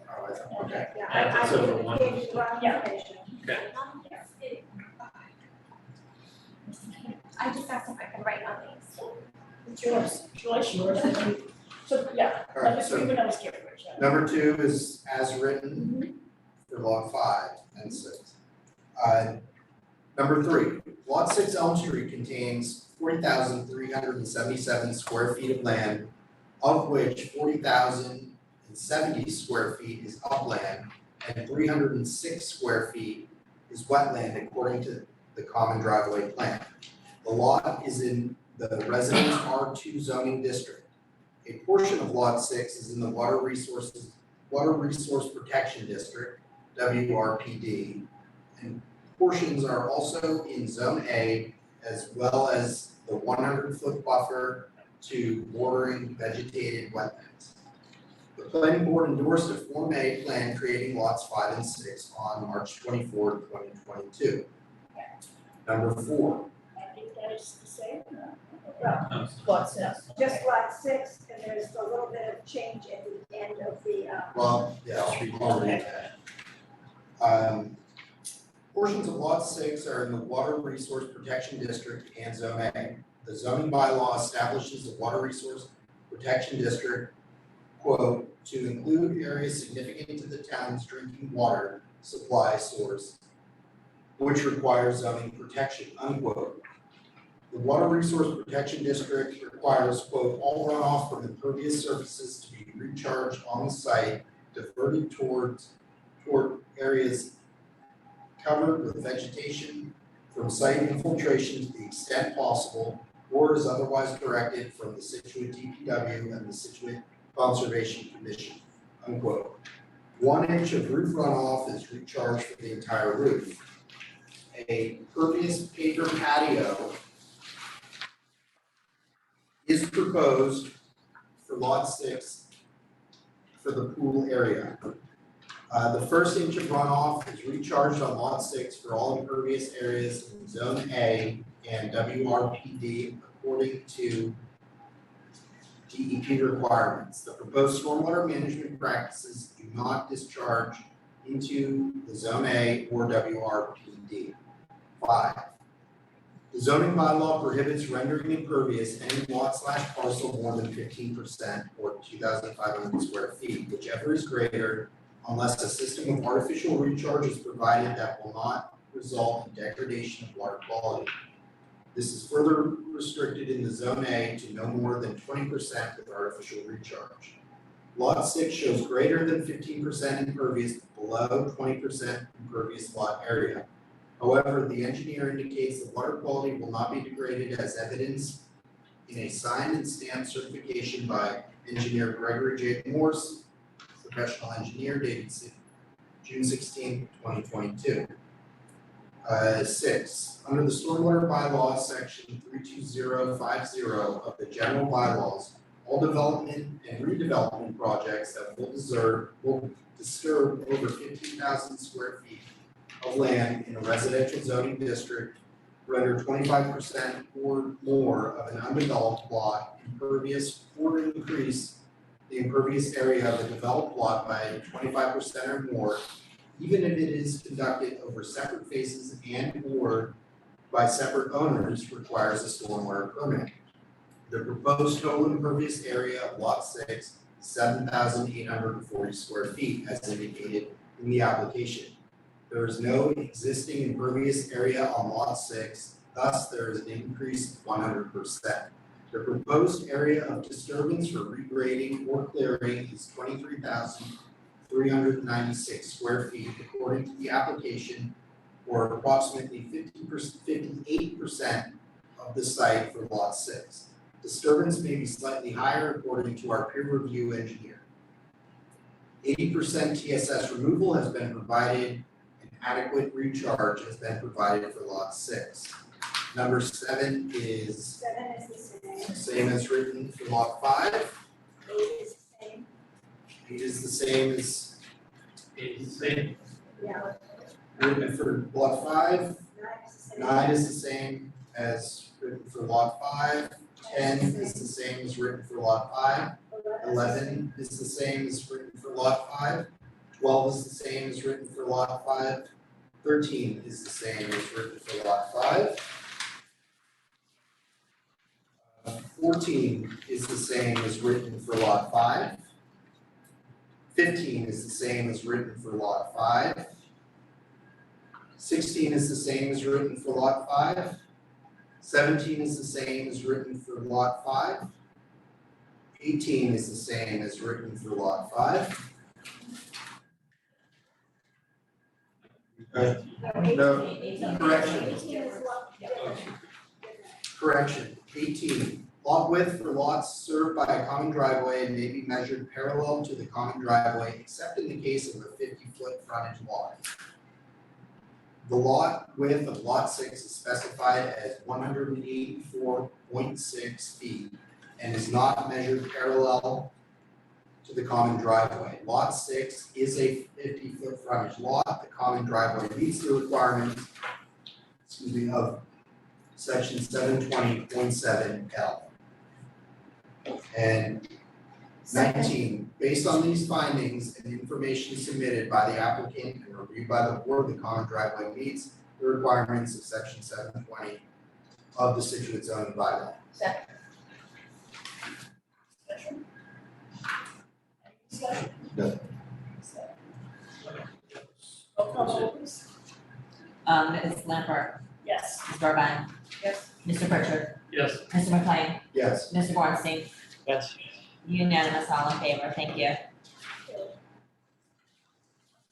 All right, so the conditions, the first one is slightly different just because it has different plans. But that's the only one that's different from the other conditions.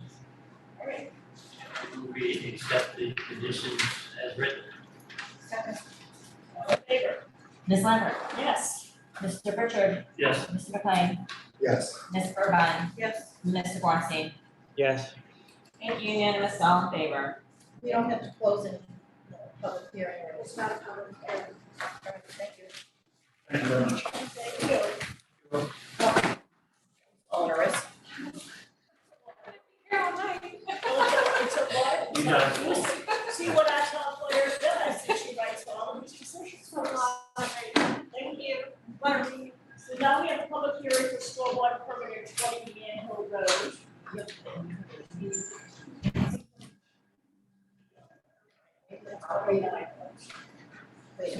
What do you mean, I understand. One of my answers is not correct, yes, but. In accordance with It's not. the town of Scituate stormwater. Sharon. In accordance with the town of Scituate stormwater regulations approved 42910 and the Scituate general bylaws, section, excuse me, I'm sorry, I would not, I can't read this and look. You don't have to, just put your name. Could you take the comment? Thank you. In accordance with the town of Scituate stormwater regulations approved 42910 and with Scituate general bylaws, section 32050 stormwater, planning board will conduct a public hearing on Thursday, July 28th, 2022 at 7:30 or a little late, p.m. at the select board hearing room, Scituate Town Hall. The subject of the hearing is an application submitted by applicant owner Jason Schumacher for stormwater permit for property at 20 Man Hill Road, Lot 1, which is a 40,224 square foot lot, which was divided from the larger lot, a former assessor's map lot 27-7-9A, currently 39,859 square feet.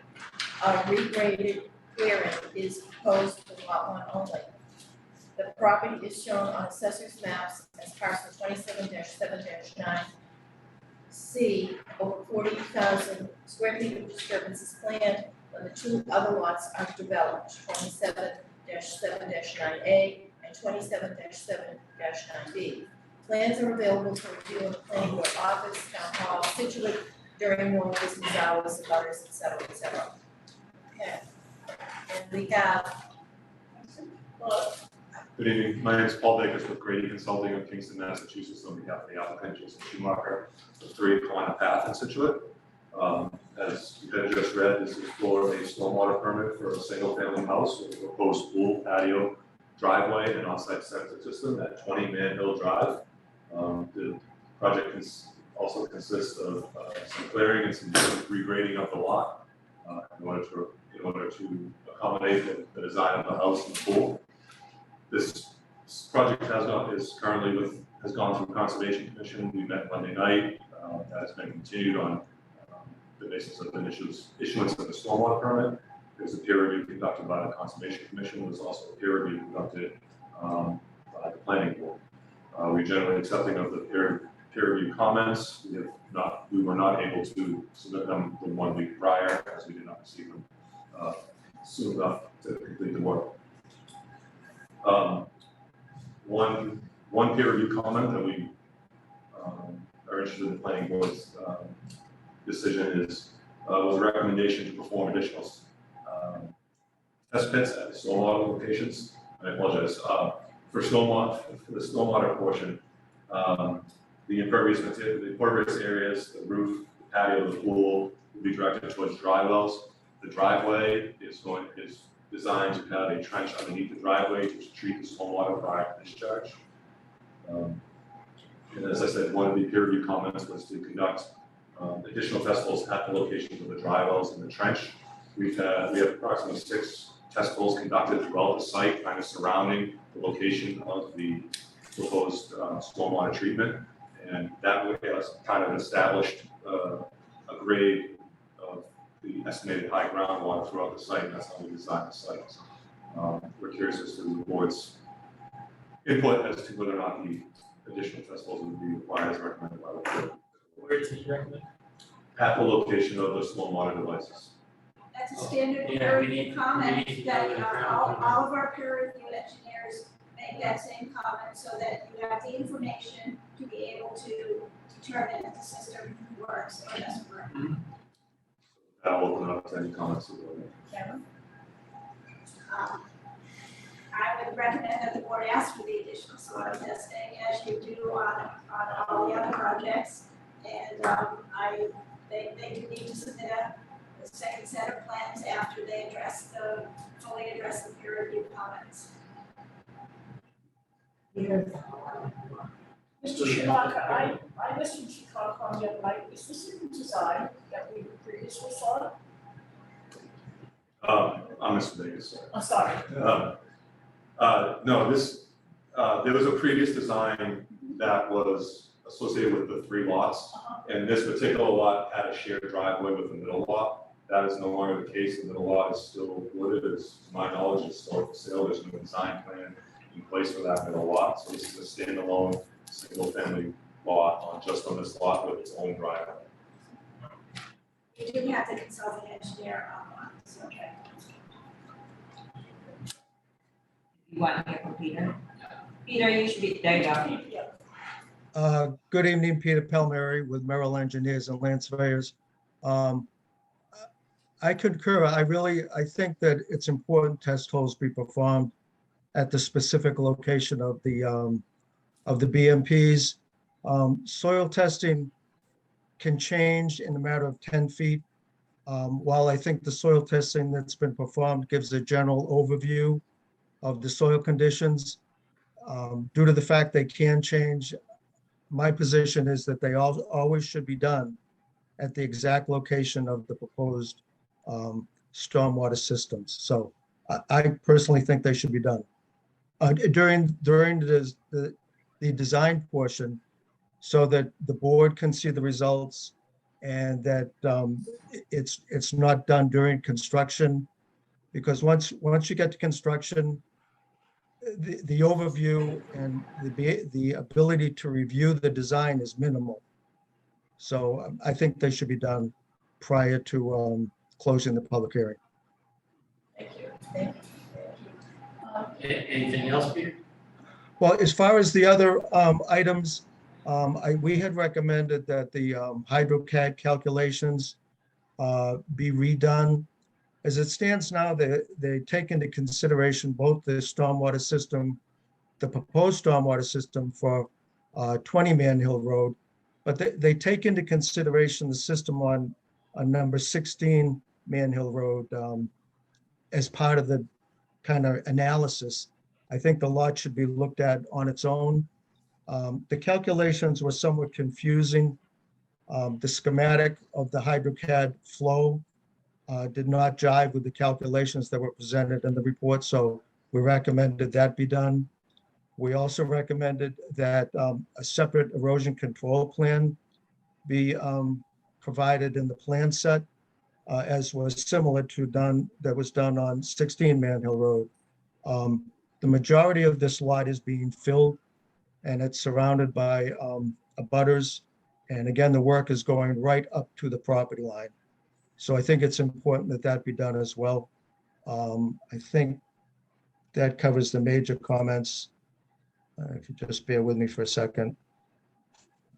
Oh, and we also recommended that a specific swale be provided adjacent to the lot at 30 Man Hill Road, which is the lot immediately to the north of the project site.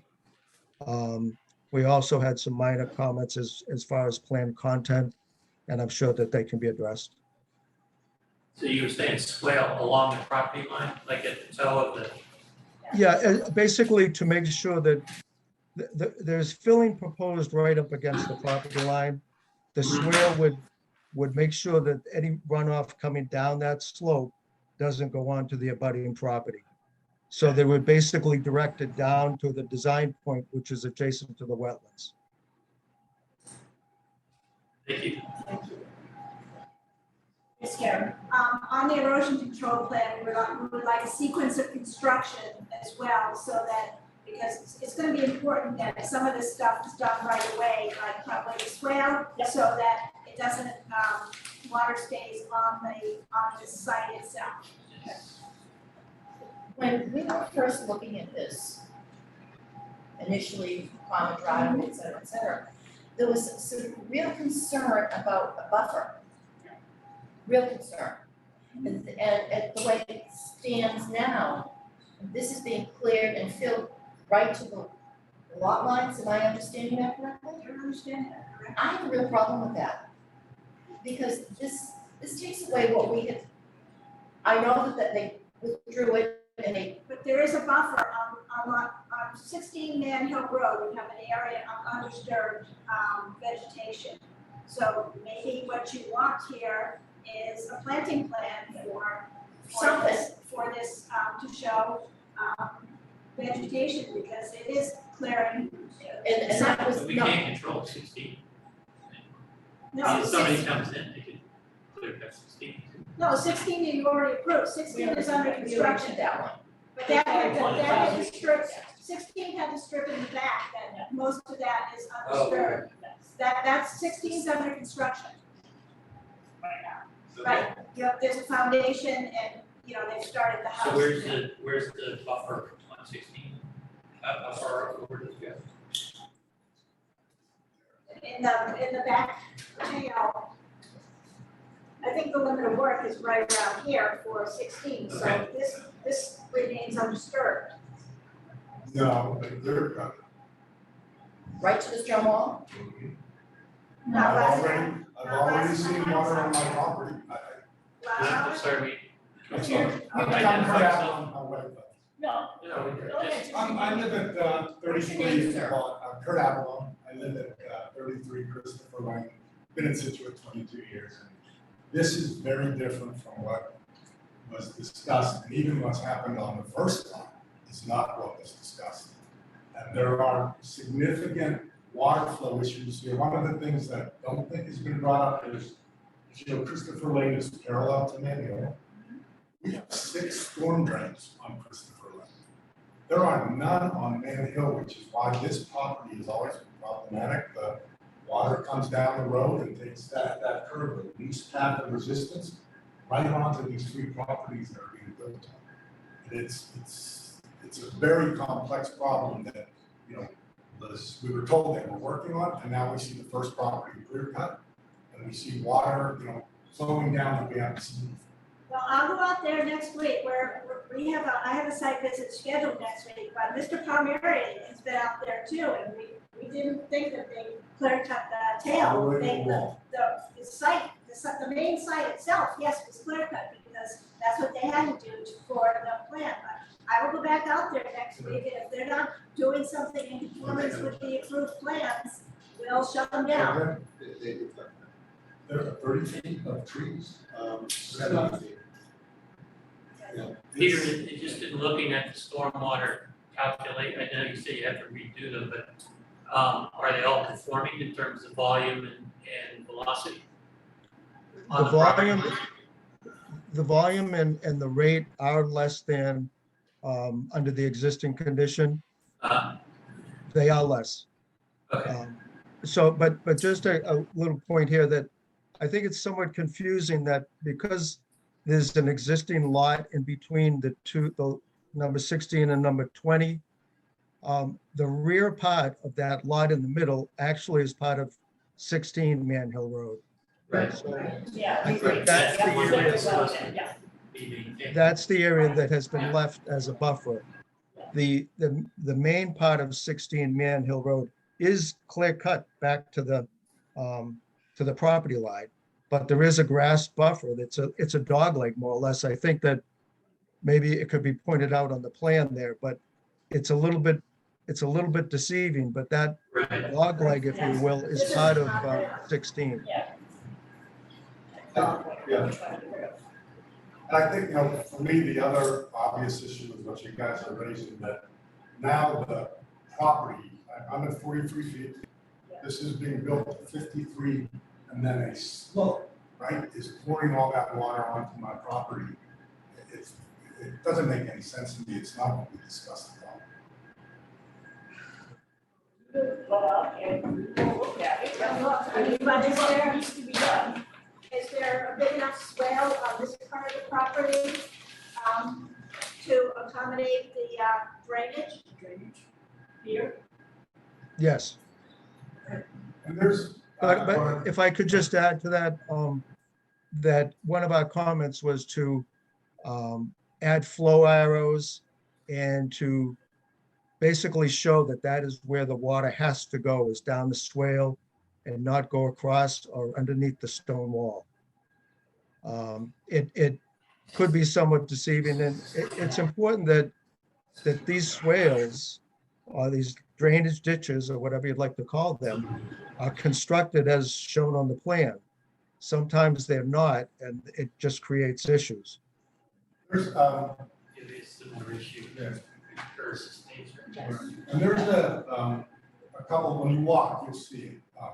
There's on my property, right on the stone wall, there's a 10-foot, 50-high, oak. That when you disturb this ground, there's a good chance it's gonna fall on my property. If you go 30 feet down the wall, you'll see a smaller oak that came up by the roots in the last 12 months, because the property is adjacent to the wetlands and the water has always flowed pretty heavily across it. So there's more than just, the swell. When you do this, that tree, probably the biggest tree in the neighborhood, is probably at risk, significantly. Is that on this property? The tree? It's right on the wall. It's right on the corner of my property. Oh, it's on your property? Yeah. But obviously the root system goes across both properties. That's why the buffer, the 30 feet, was important, because otherwise we're gonna, put a big tree in my house. We'll look at the trees next week. I mean, I know that they clear cut the whole site proper, because that's what they needed to do to bring the fill in for the project. And they did have the swale there on 16 Man Hill there. I had asked them to try to save one holly, and they didn't save that. Why did they not say that? I just, Because it was easier to clear. And this is not what Maybe we had that discussed. big tree shown on this, the next time you do this, just show that tree where the tree is.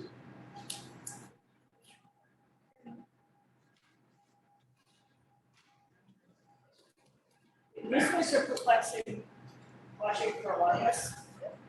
It really was back there. I know when I see that foundation, it's up pretty high. There's a lot of fill in there. Yeah, there is, and that's due to the high ground level. And so you wonder why there are houses here before us, because it's too much. Yeah, It's yeah. like you fill in things. All right, any further discussion, please? Well, I think, Karen had pointed out, we should look at how to provide some buffer along where these things just die into the property, because it's just, I mean, it's sort of an arbitrary pocket line, right? It's not exactly a lot, it's doing these things. Sure that- It's not what we were talking about before. So do you think that you'll be able to submit revised plans so that they can be peer reviewed, and I can have, everything complete by like August 17th? I would like to continue this to August 25th, but if you're not gonna be ready, then we'll change the date to a different date. I would ask Mr. Palmieri how much time he needs to do the peer review. Typically. Peter, did you get that? Yes, I'd need to receive the plans a week before the, excuse me, a week before the hearing. He needs to receive them 2 weeks before the hearing, because we need to have his response back a week before the hearing. So will August 25th work, or do you want September 8th? Let's try for August 25th, and if we feel that we're not, we will make it, I'll let you know. All right. And a question for the audience, please. Identify yourself, please. Marla Whittier, 29 Christopher Lane. I'm a direct abutter and also a neighbor to Mr. Avalone. And I was looking at the trees today. There are several oaks that are nestled into the wall. And when I look at 16 Man Hill and see how it's clear cut, it's very devastating, and we all understand that trees, especially oaks, are very important for water withdrawal and water preservation. So I would hope that this lot would not be 100% clear cut, but that the large trees that are very close to the wall could be left so that it is environmentally more appropriate. Okay, I do not approve of clay cutting for whatever reason, but that's just But me. these trees should be shown on the plan. They should be shown on the plan, and if you could show really where, if you could try to pull stuff away from the drip line of the trees, because if you go into the drip line, you're gonna undermine the tree and its roots. Yes, sir. Hi, Keith Schumacher, 3 Man Hill Road, or 3 Path, sorry, but I'm gonna be building this house on 20 Man Hill. Just to let you know, I would certainly be willing to work with you on any of those trees back there to keep those trees, you know, I have no problem with any of Love that trees. whatsoever, yeah, They will enhance the value of your property. absolutely. We'll hold you to that, thank you. Yeah, please do. Any further discussion? Do we have any comment? Yeah, just to be clear, that tail on 16 Man Hill, that has not been cut. It has been left just as it was. And the clear cut is in the main section. It's in the main Expected. section, right? That's correct. Okay. Is there anyone on Zoom, Sharon?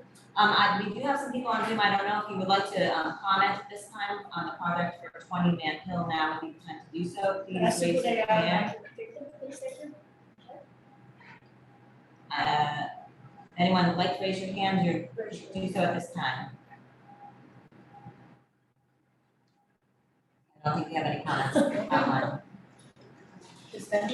Does Ben have anything? Ben, do you have anything to say? I think other members of the board and the public have kind of already got the point across, but I was just kind of surprised to see a plan that showed a full clear cut to the extent of the property as well as a massive amount of fill. If we're looking at this from a stormwater management perspective, yes, we may have met our bylaw in terms of the rate and flow of water and the technical aspect, but in terms of a low impact development philosophy and perspective, this is really not hitting the mark at all, in my opinion, because it's just a drastic redo of the entire site, and it's not working with any of the existing land features other than maybe the high groundwater table. So that's kind of how I feel about it. I think it could be a lot more artful in its design, and it would be a better product for the neighborhood and the town. Thanks. Thank you. Could I ask a question here? Sure. The quote unquote high groundwater issue, what's establishing the height of the fill? Is it at the septic system? Is it at the pool? What is it? The house foundation, the septic system. No, but I think that's what I'm saying. Yeah. Is it gravity flow septic system to? The septic system has to be so high up, Right. and then that just, that also sets. So it's not It's also the groundwater under the pool. No, it's more groundwater also on the house as well. Okay. You don't want the foundation in the water. Are you ready for? Please read. I move to accept the applicant's request to continue the public hearing with stormwater permit for 20 Manhill Road until August 25th, 2022 at 8 p.m. and to continue the time for action and filing with the town clerk until September 9, 2022. Second. Ms. Lambert, Yes. Mr. Pritchard, Yes. Mr. McLean, Yes. Ms. Burbine, Yes. Mr. Bornstein. Yes. Thank you, unanimous, all in favor. We're moving right along for our 8 p.m. public hearing and public meeting. Did you have a, Yes, thank you very much. We'll Thank see you you. in a month. Thank you. 109 Elm Street, lots 1 and 2, in accordance with the town of Scituate stormwater regulations, approved 42910.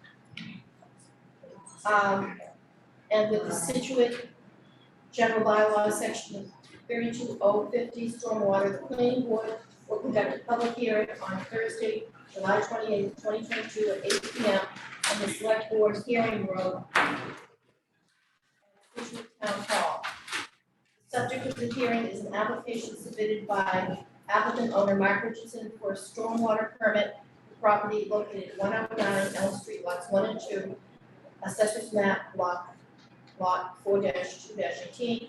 Approximately 30,500 square feet of upland is proposed to be altered. A public hearing for a stormwater permit is required as this is part of a larger plan of development where over 40,000 square feet of land is proposed for disturbance. A public meeting will also simultaneously be held for site plan administrative review for common driveway of approximately 150 linear feet.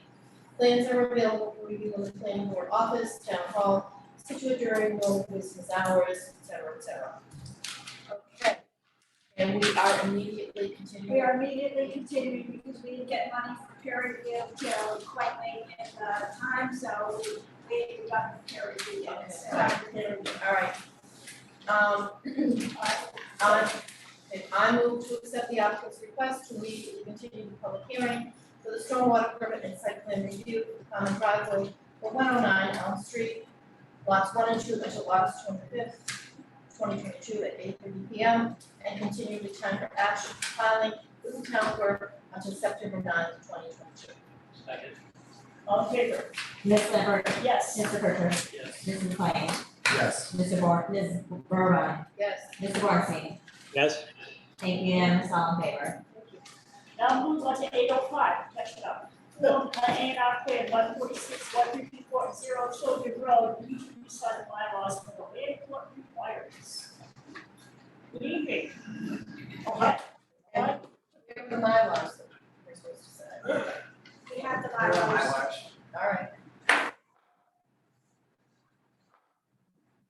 We can be pretty quick on this one. And you guys already signed a set of Mylars for this particular project.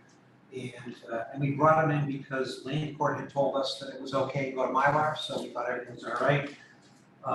And then they sent them to a different review person up there, Mr. Ed Packard. And Ed Packard had a number of different things that he found on the plan, such as a typo in a name on the plan. He renumbered the land court lots because they're going to combine together in a certain way. So for him to do his land court plan, ultimately, he wanted us to renumber them. So on the notes on the plan, renumber lot 5 became lot 3, lot 6 became 4, 4 became 6, and 3 became 5. It's kind of irrelevant to the planning board's issue, but this is stuff that the land court wanted to have done on the plan. The most significant thing on the plan was really a change that had to do with the surveying on the plan. They wanted us to hold a particular drill hole, which was off by about 3/100ths of a foot, which generally is in land court standards, but for some reason, Mr. Packard decided that he wanted us to hold that particular drill hole. So we redid all the plans with Jason from Greg's office and myself, and redid all the comps for him, all the calculations and all the lots. And then as soon as we finished that, we got an email that said, I want to apologize regarding my request to hold drill hole 50. I accidentally called out the wrong drill hole. The drill hole that should be called is 53. So we went back, redid them again, and drill hole 53, it changed by like less than an inch what's going on in the plan. But it's like interior measurements. So it's like the lots that we created would have had, say it would have, 10,000 square feet on land court property and 5,000 feet of not land court property. That changed by a foot. So ultimately, for zoning purposes, it doesn't matter whether it's land court or whether it's the other. So we did receive a call from him this afternoon, or an email, excuse me, not a call. And the email said, please send up the Mylar when it's signed and checks, and you're all set. So I am hoping that he is not going to change his mind again, and that these are the ultimate Mylars. That's what we received this afternoon. So that's basically, we just have to read that. And this is what I need to read? Yes, please.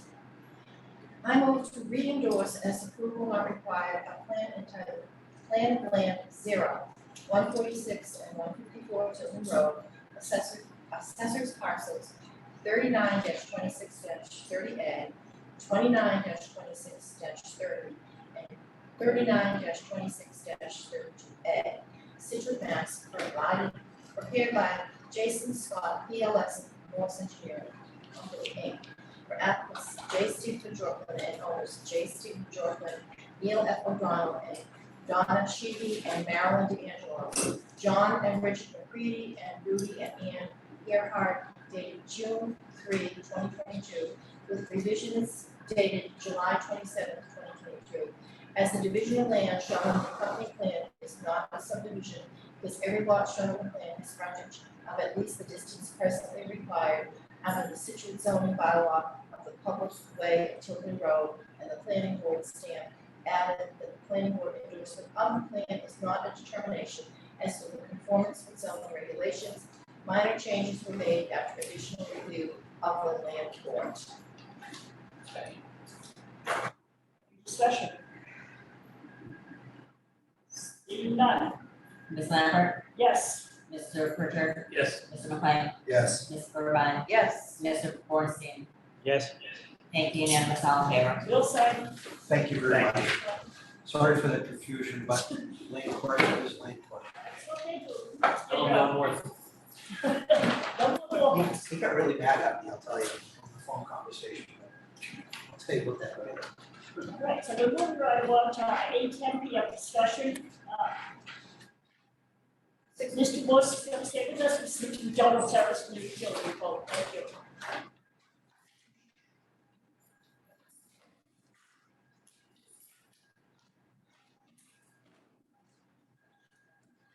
For the record, Gregory Morse, representing Bob Berwick, the property owner, 6 McDonald Terrace.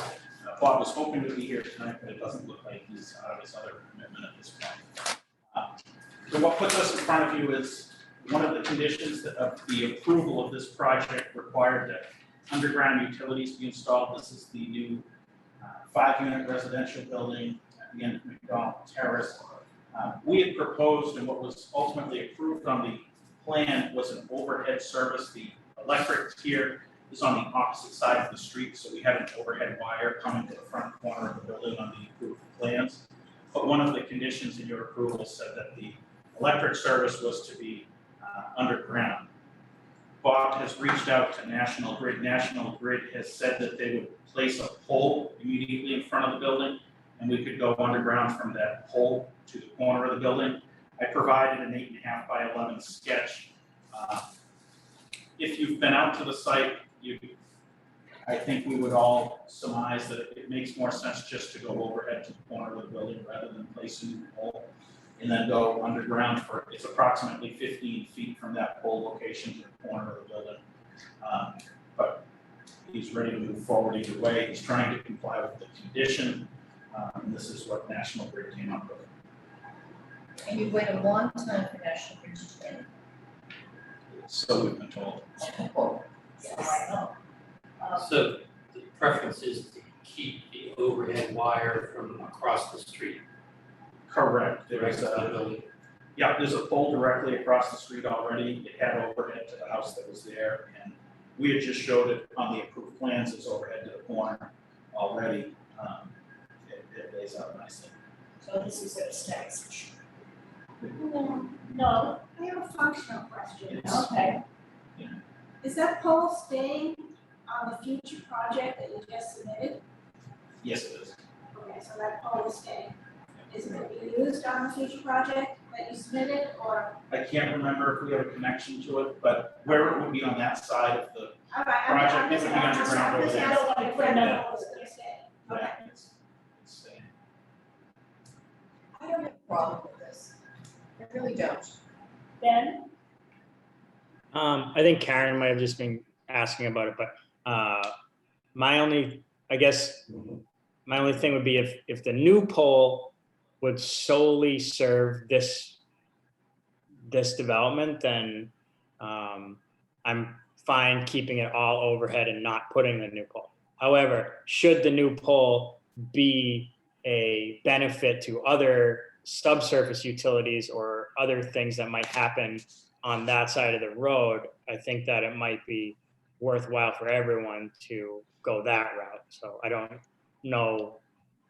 I mean, who knows what's going to happen, but there's certainly a lot of development going on there. And I don't know if that new pole could be a vital piece of infrastructure to improve the underground on that side. Yeah, this pole would solely serve this building. I don't see it adding any value to the adjacent building, which is the corner building that was just built that already has service off of Fort Place, I believe. This would only be for this building. This doesn't eliminate the overhead wire across the street, it's just No, from the curb to the building. correct. It's still overhead on the opposite side of the street. So it's sort of more benefit there. Super margin. I think it should just be a field change and let it go.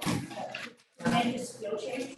Well, it wouldn't be a field change, right? Yeah, that's how I wrote the motion. I Yes. wrote this as a field change. It would be But it's what we anticipated before, you just want to change the condition.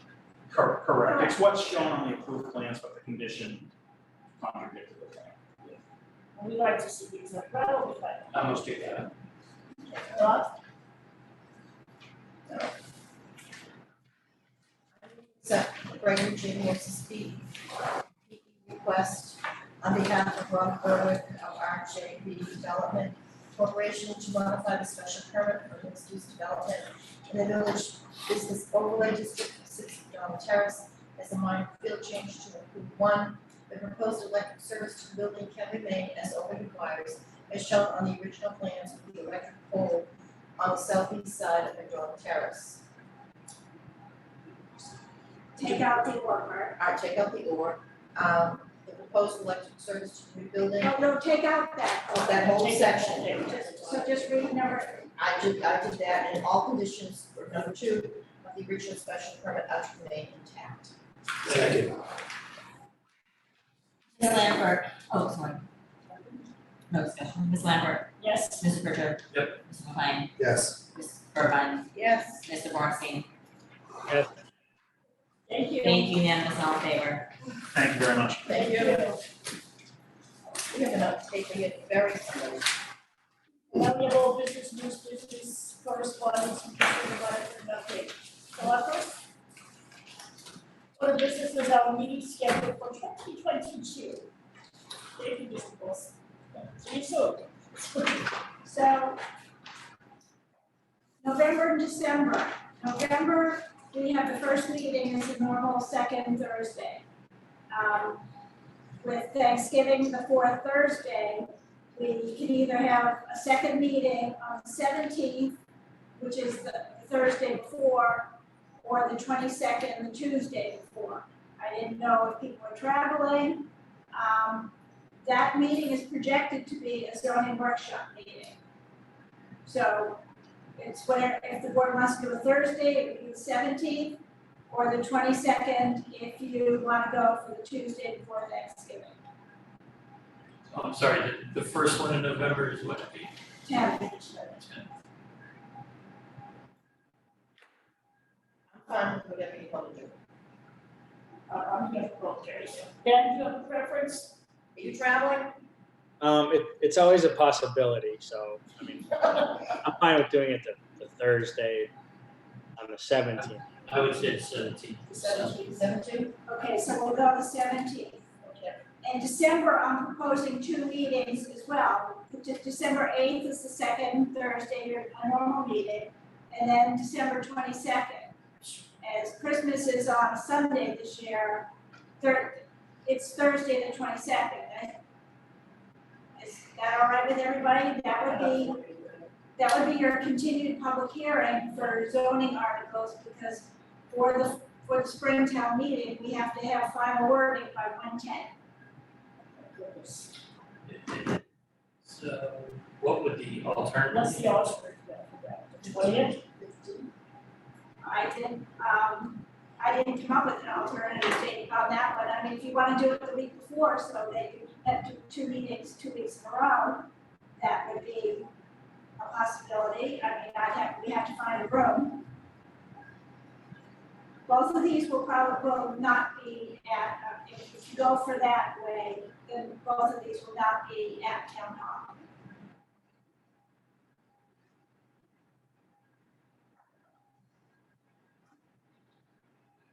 I'm available. I'm available. Ben could always travel, Mr. McLean would like. I'll be here. And yeah, Mr. Pritchard, you put me on the road.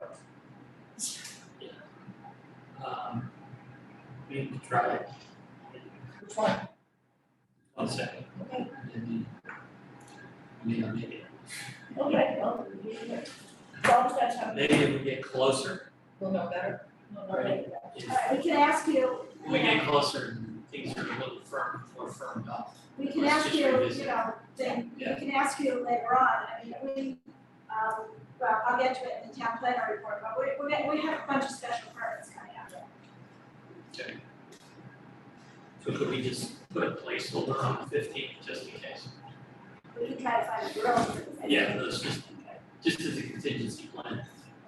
December? Yeah. Or, I mean, I could probably do it earlier that week, I think the 27th is maybe. But if you want to, I'm okay with the 8th and 15th if we need to. I mean, I'm okay with 27th if we travel. Excellent for both and see what happens.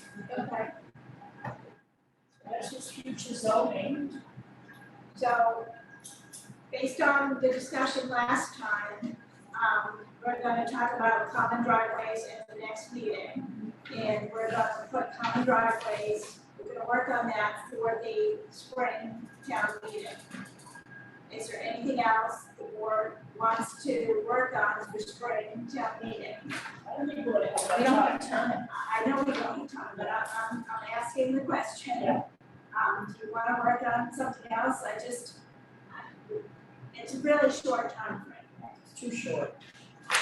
Okay. Much as I'd like to, For zoning, I still think we need to address this water budget issue. I don't know how we're gonna bring that to pass. Well, I have a feeling that you might have to ask for a meeting with the TA and, the director of DPW. Ask for a meeting, if that's what you want. And, when's our budget sort of process? Very early this year, our budget process, we have to have documents, I believe in October this year. So when would we sort of flag with the planning for us to do? September. We need to be working on it now. Well, I put a pin in that one, we're doing this evaluation, because if the DPW doesn't do it, then I think we should hire someone, we should get money to do it. So that would have to be part of the town meeting, because that's not a capital item. Why not? Capital item has to last more than 5 years. This is not, that's what I'm saying, it's just, it's a consulting contract. Right, but is the product gonna last more than 5 years in the end? That's why zoning can't be done, zoning. No, we've hired consultants in the past to do things, why can't we hire a consultant to do this? I mean, we've hired consultants, they've hired consultants to do water studies and other things like that, why couldn't we hire the local area planning commission, whatever it's called. Where are we gonna get the money? That's what I'm saying, we should budget for it, right? You can't. They're not gonna increase the planning board's budget Why to not? do that. Because they won't. Why not? Well, that's a question that you can ask the town administrator. And I think we should. Every year We we fight ask the for our, question, are we there fight any for our budget items? $6,000 every year to have, All I'm saying, Karen, is every year we ask, are there things the planning board wants to do? And my answer this year is Yes, and I think that, you know what, is I always told people, you're always at 100% no until you ask if you should. so would you like me to get a meeting set up with the TA and the DPW and the water division? sure, Yes. if they will commit to do something, I think I've had this meeting already. Well, we're gonna have another So meeting. we can do it again. My fear is that nothing will happen. Well, I don't think they're going to entertain much of a meeting because they're focused on town meeting right now. That big vote is what they're focused on. Gotta do more than one thing at a time. Yeah, so I will ask for a meeting. I agree with Steve, I think that, and this is all I mean, in part the of, face of the nasty water we're all Yeah. seeing right now, it's just sort of, size right here. it's apropos. And if we're making decisions on 15, 20 unit subdivisions and all of that, I still think we need I will ask for a meeting. a high level approach to this, right? That's looking at the sum of water budget and saying, what do we have available? Because right now it's telling me, we don't have anything. Unless everybody wants groundwater everywhere, right? And I tell you, it's bad right now. I understand. We need to elevate the conversation with Brett and with Dave.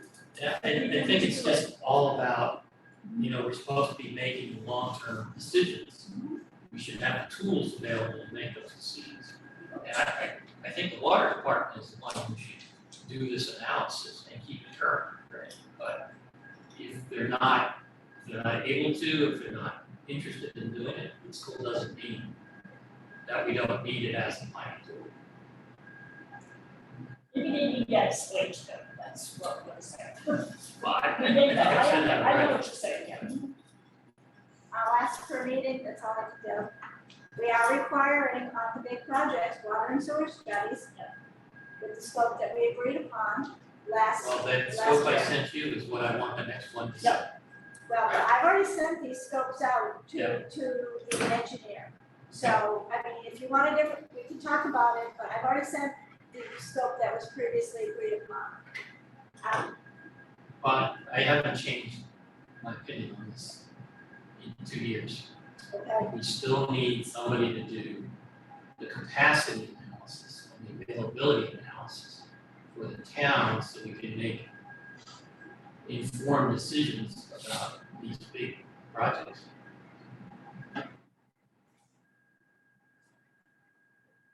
Monday, let turn the water on, there's nothing getting in there. Or it's going to look like. I was it is talking right about now. Coca-Cola, yeah, which is a problem, I think, and we we've discussed this before, perhaps it's another board that needs to elevate this discussion a little higher than it is right now with town hall. That's all. But also, And since we get blamed for it anyway. that's right, but didn't we also, didn't Tolmore was, what happened to that $200,000 for that water thing? It was done. It was done. But was it, did you ever read it? Was it ever? Yeah, but it wasn't anything he I asked sent you for. a whole summary of this. Yeah. You It know, wasn't- I think it was a year ago, Yeah, right? And I just resent it to Karen with another write-up, talking about it. Yeah. You can share it with Not that everybody we you want want to. Okay, I'll share it with everybody, I'll share it with the TA. It's nothing different than what we said a year ago. Or more. no, and apropos of that water issue is that, people are really concerned that town doesn't really know what's going on with the water. Because it's gonna be this, no, then this is gonna fix it, and that's not gonna fix it, because it's gonna do this. This whole storm that we have coming at us, people are very, very suspicious. And you're angry. And you're angry, and DPW, and you're angry at us for approving these things. I just want the tools to make the right decisions, Absolutely. that's all.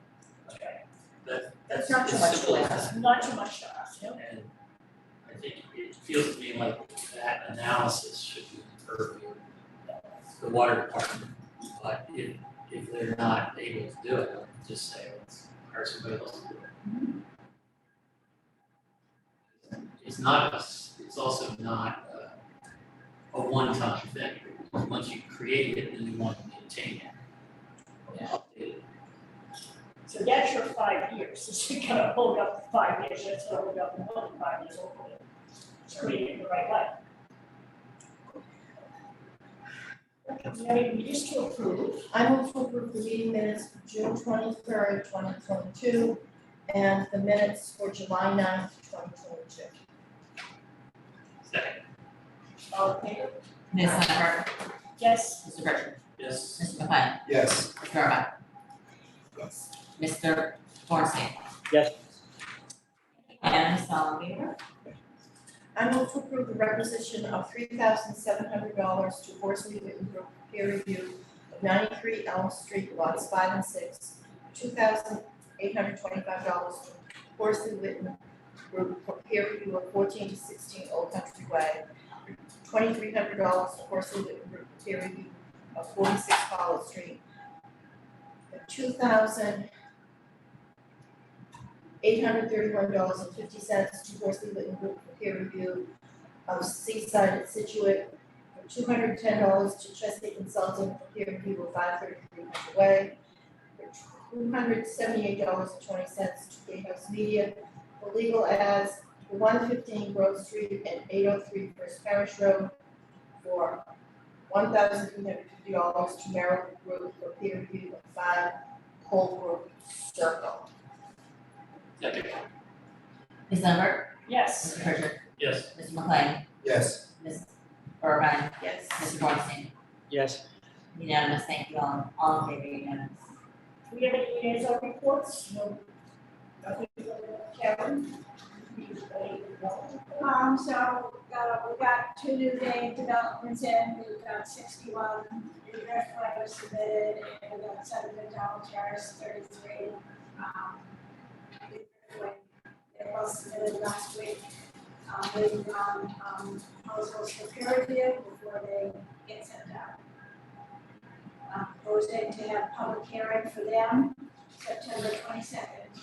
Unfortunately, they didn't change anything on 61 New Driftway, so that's mixed use with 25 residential units, still in the penthouse. And the other one is mixed use, it's two buildings, one multifamily building, one mixed use building, 20 residential units. 5 residential units. Any activity on our request to see either Drew or Curtis Estates for them to speak to us? Curtis Estates, I sent them an email to put on the agenda for next time. I think we may want to wait a month or so before the Drew people come in. I did have a meeting with the contractor this week, And, all I can tell you is it will not be occupied by the end of the year. So that's, but I think that, I They mean, seem to make good progress there. they're making very good progress. They've had a couple of change orders and, they've had some supply issues, just like everybody else. And, I did mention that, the board was gonna wanna see them, and so, he was gonna bring, the contractor was gonna bring that back to the Drews, and we'll just schedule that, you know, after, in a few weeks. Okay, that's fine, just so that we see what's going on. Right, and so, you know, we remain very busy. And right now, we have a project, the residential compound development on Country Way. As many of you know, that's nearing completion. I was out at the site today. At this point in time, I still have not received an as-built survey. So that aspect of the project has not been fulfilled. They are going to hold off on paving which I think is a really good thing, because they still have a telephone pole in the road. It's at the edge of the travel way. They are looking to have occupancy permits. Does the board have any, feeling about that? If they were perhaps given temporary occupancy permits, if the as-built survey was received and, found to be in reasonable shape? So the only thing left would be paving. Well, paving and the final as-built with the top coat on it. Right. And, you know, punch list items. I'm But sure we still have to. We still have. we have a Fine. Can we interject? I would like to see some, excuse me, yes, oh, Mr. Perry, yes. Sorry, can we interject? Sure. So sorry that this is coming up as new business. We weren't anticipating that right at the end we'd have an issue with certificate of occupancy, but just a slight way with the special permit being written. So we had, I expressed to Karen earlier this week that we were gonna be filing for our certificate of occupancy this week, which we did today. And at this point, the project is substantially complete, apart from the final two items, as Karen had just mentioned, which is the top coat of the road and the utility pole in the road. We have sign off from the building inspector on the building permit. We have sign off from fire department on life safety measures. We have water service to the houses, electric service to the houses, gas service to the houses, and Comcast to the houses. The last items, as Karen had just said, tomorrow, Kevin Grady will be submitting the as-built plans for the subdivision to verify the final grades of the entire subdivision. Karen had, we had initially sent an email to Karen and John on Monday saying that we intend to be paving this Friday on the top coat of the road. And Karen and John both expressed concern with putting the top coat down right now and waiting an indefinite amount of time for the utility pole to be removed because they didn't want to see a patch at the corner of the road. So we understand that we called off our top coat contractor for tomorrow. Karen's comment was that she's concerned that there may have been a potential public safety hazard with the utility pole where it currently is. So we reached out to the fire department and the police department, and those are the letters you see in front of you as well as photos of the front of the compound development. And they both expressed they don't believe that there is a public safety hazard with the pole where it currently is. Our request is that instead of temporary certificates of occupancy, we could have full certificates of occupancy, so we could have our homeowners move into these homes. We have 5 families moving into Scituate. They'd like to get into their new homes, they'd like to get their children into the school system.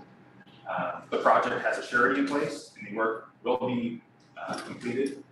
The problem is holding off on a full certificate of occupancy will not allow any of the buyers to close. No bank is willing to extend their credit on a temporary certificate of occupancy at this time.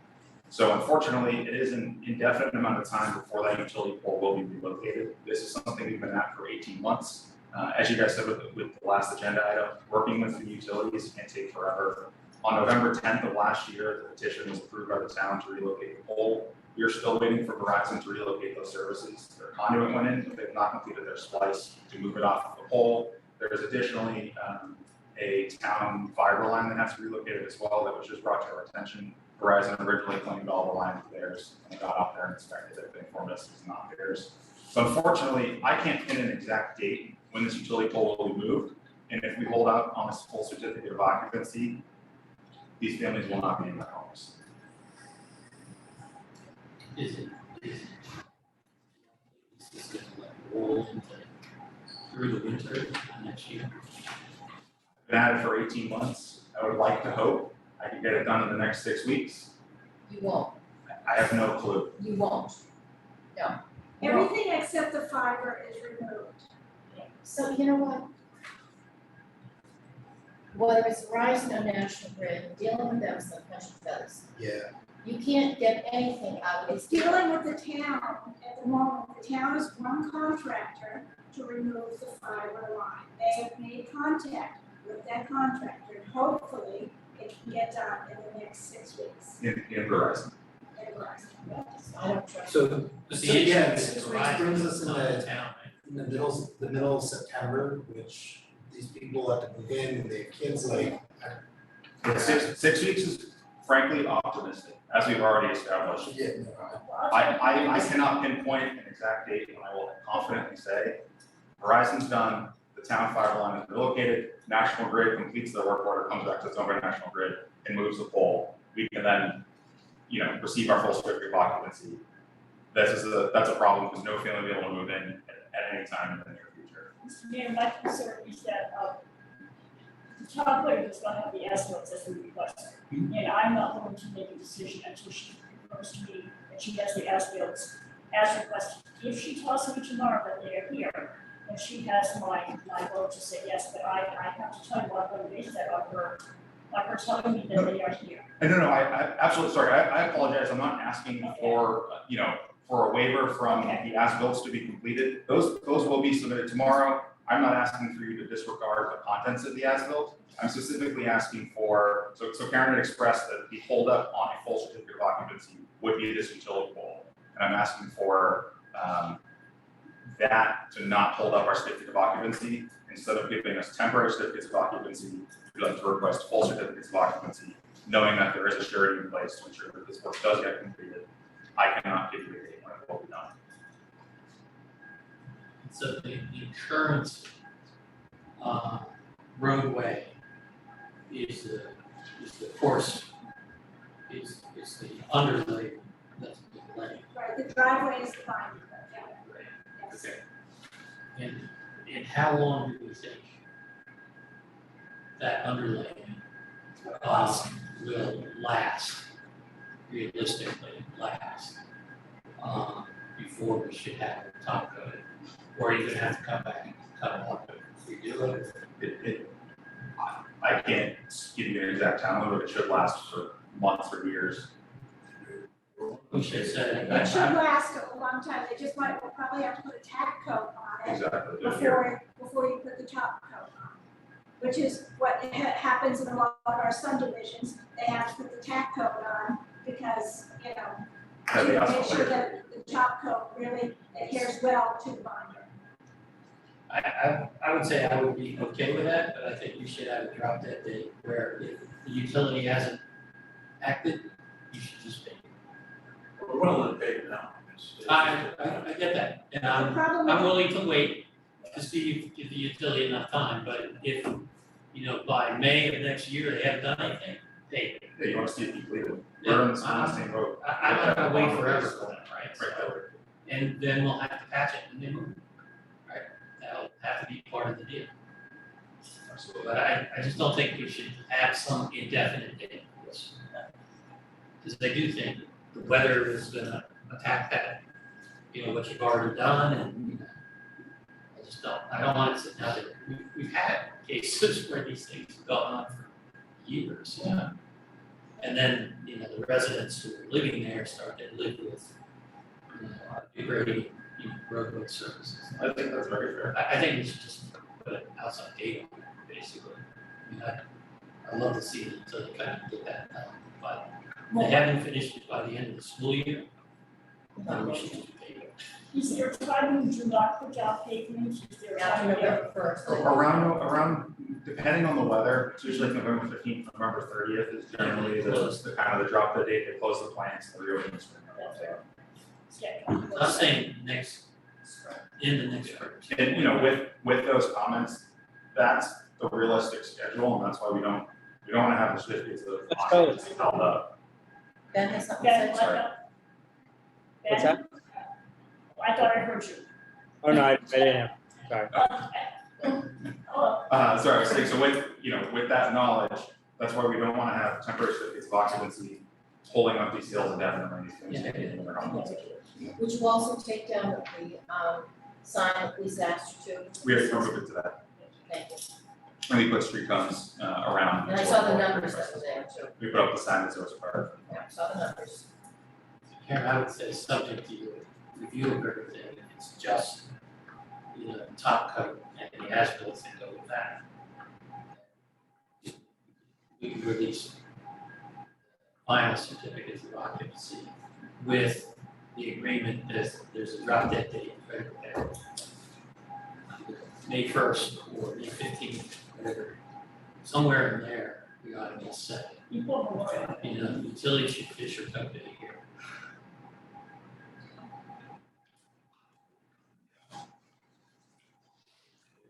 How much of a surety do we have? $125,000. I agree with Steve. I don't have a problem with that either. Ben? Do you have a problem with certificates of occupancy based on Karen's reflection of as-bills? No, not particularly. I mean, I'm at a disadvantage because something was handed out to you that I can't see. Yeah. Just a letter that says the fire department says it's okay. Police department says it's okay, just remove the sign. We shouldn't make a habit of making decisions on things that weren't on the agenda, just general. Sorry, I brought it up as part of the town planner report and the applicant chose to commit. Okay, that's fine. Yeah. It's So, kind of time this is a sensitive one-off. too. This is a let-off, yeah. Well, it's still subject to you getting It's still- everything yeah. in and being comfortable with it. Well, our consulting engineer goes out, after we get the as-built, the consulting engineer goes out and looks at things too, to I'm verify, expecting all that. to verify the condition. So based on that, and Karen comes back and tells us that's okay, she has my yes, but we really need to have peer review consultant tell the town clerk that everything's A-okay. Do we all agree with that? Yeah, I And would a put drop it, dead date of like May 30th yeah, or I would something. put it all in writing. And if the utility hasn't removed the pole to the top coat. I mean, if you come back to us in April and say, hey, the utility says it'll be after June, then, we might take the date down, right? But I think we, I hope it doesn't come back. Oh, but also, I wouldn't believe it. There'll be another surety renewal. so we'll take a Yeah, vote so- that we can go. The certificates of occupancy are now contingent upon the as-built and the peer review engineer. So, But they would be fine, not. Yeah, final certificates, then, like, she lets us know that we don't have to meet or Yeah. make any No, other it should discussion. be leave it to Karen to Yeah. document it. Okay, no, that's good. would you like to vote on that? You need to vote on this? I don't think I so. don't think so, I think we're all agreeing. Yeah, it's a consensus. Yeah, we're all agreeing with that. Thank you. Thank you, everyone. Thank you, Karen, for bringing it up tonight. I know it was a really tight schedule, so thank you for that happening. Thank you. Anything else? Do I have a motion to adjourn? So move. Second. All in favor? Ms. Lambert, Aye. Mr. Pritchard, Ah. Mr. McLean, Aye. Ms. Irvine, Mr. Bornstein. All right. Thank you very much. Thank you, Unanimous, good all in night, favor. Ben.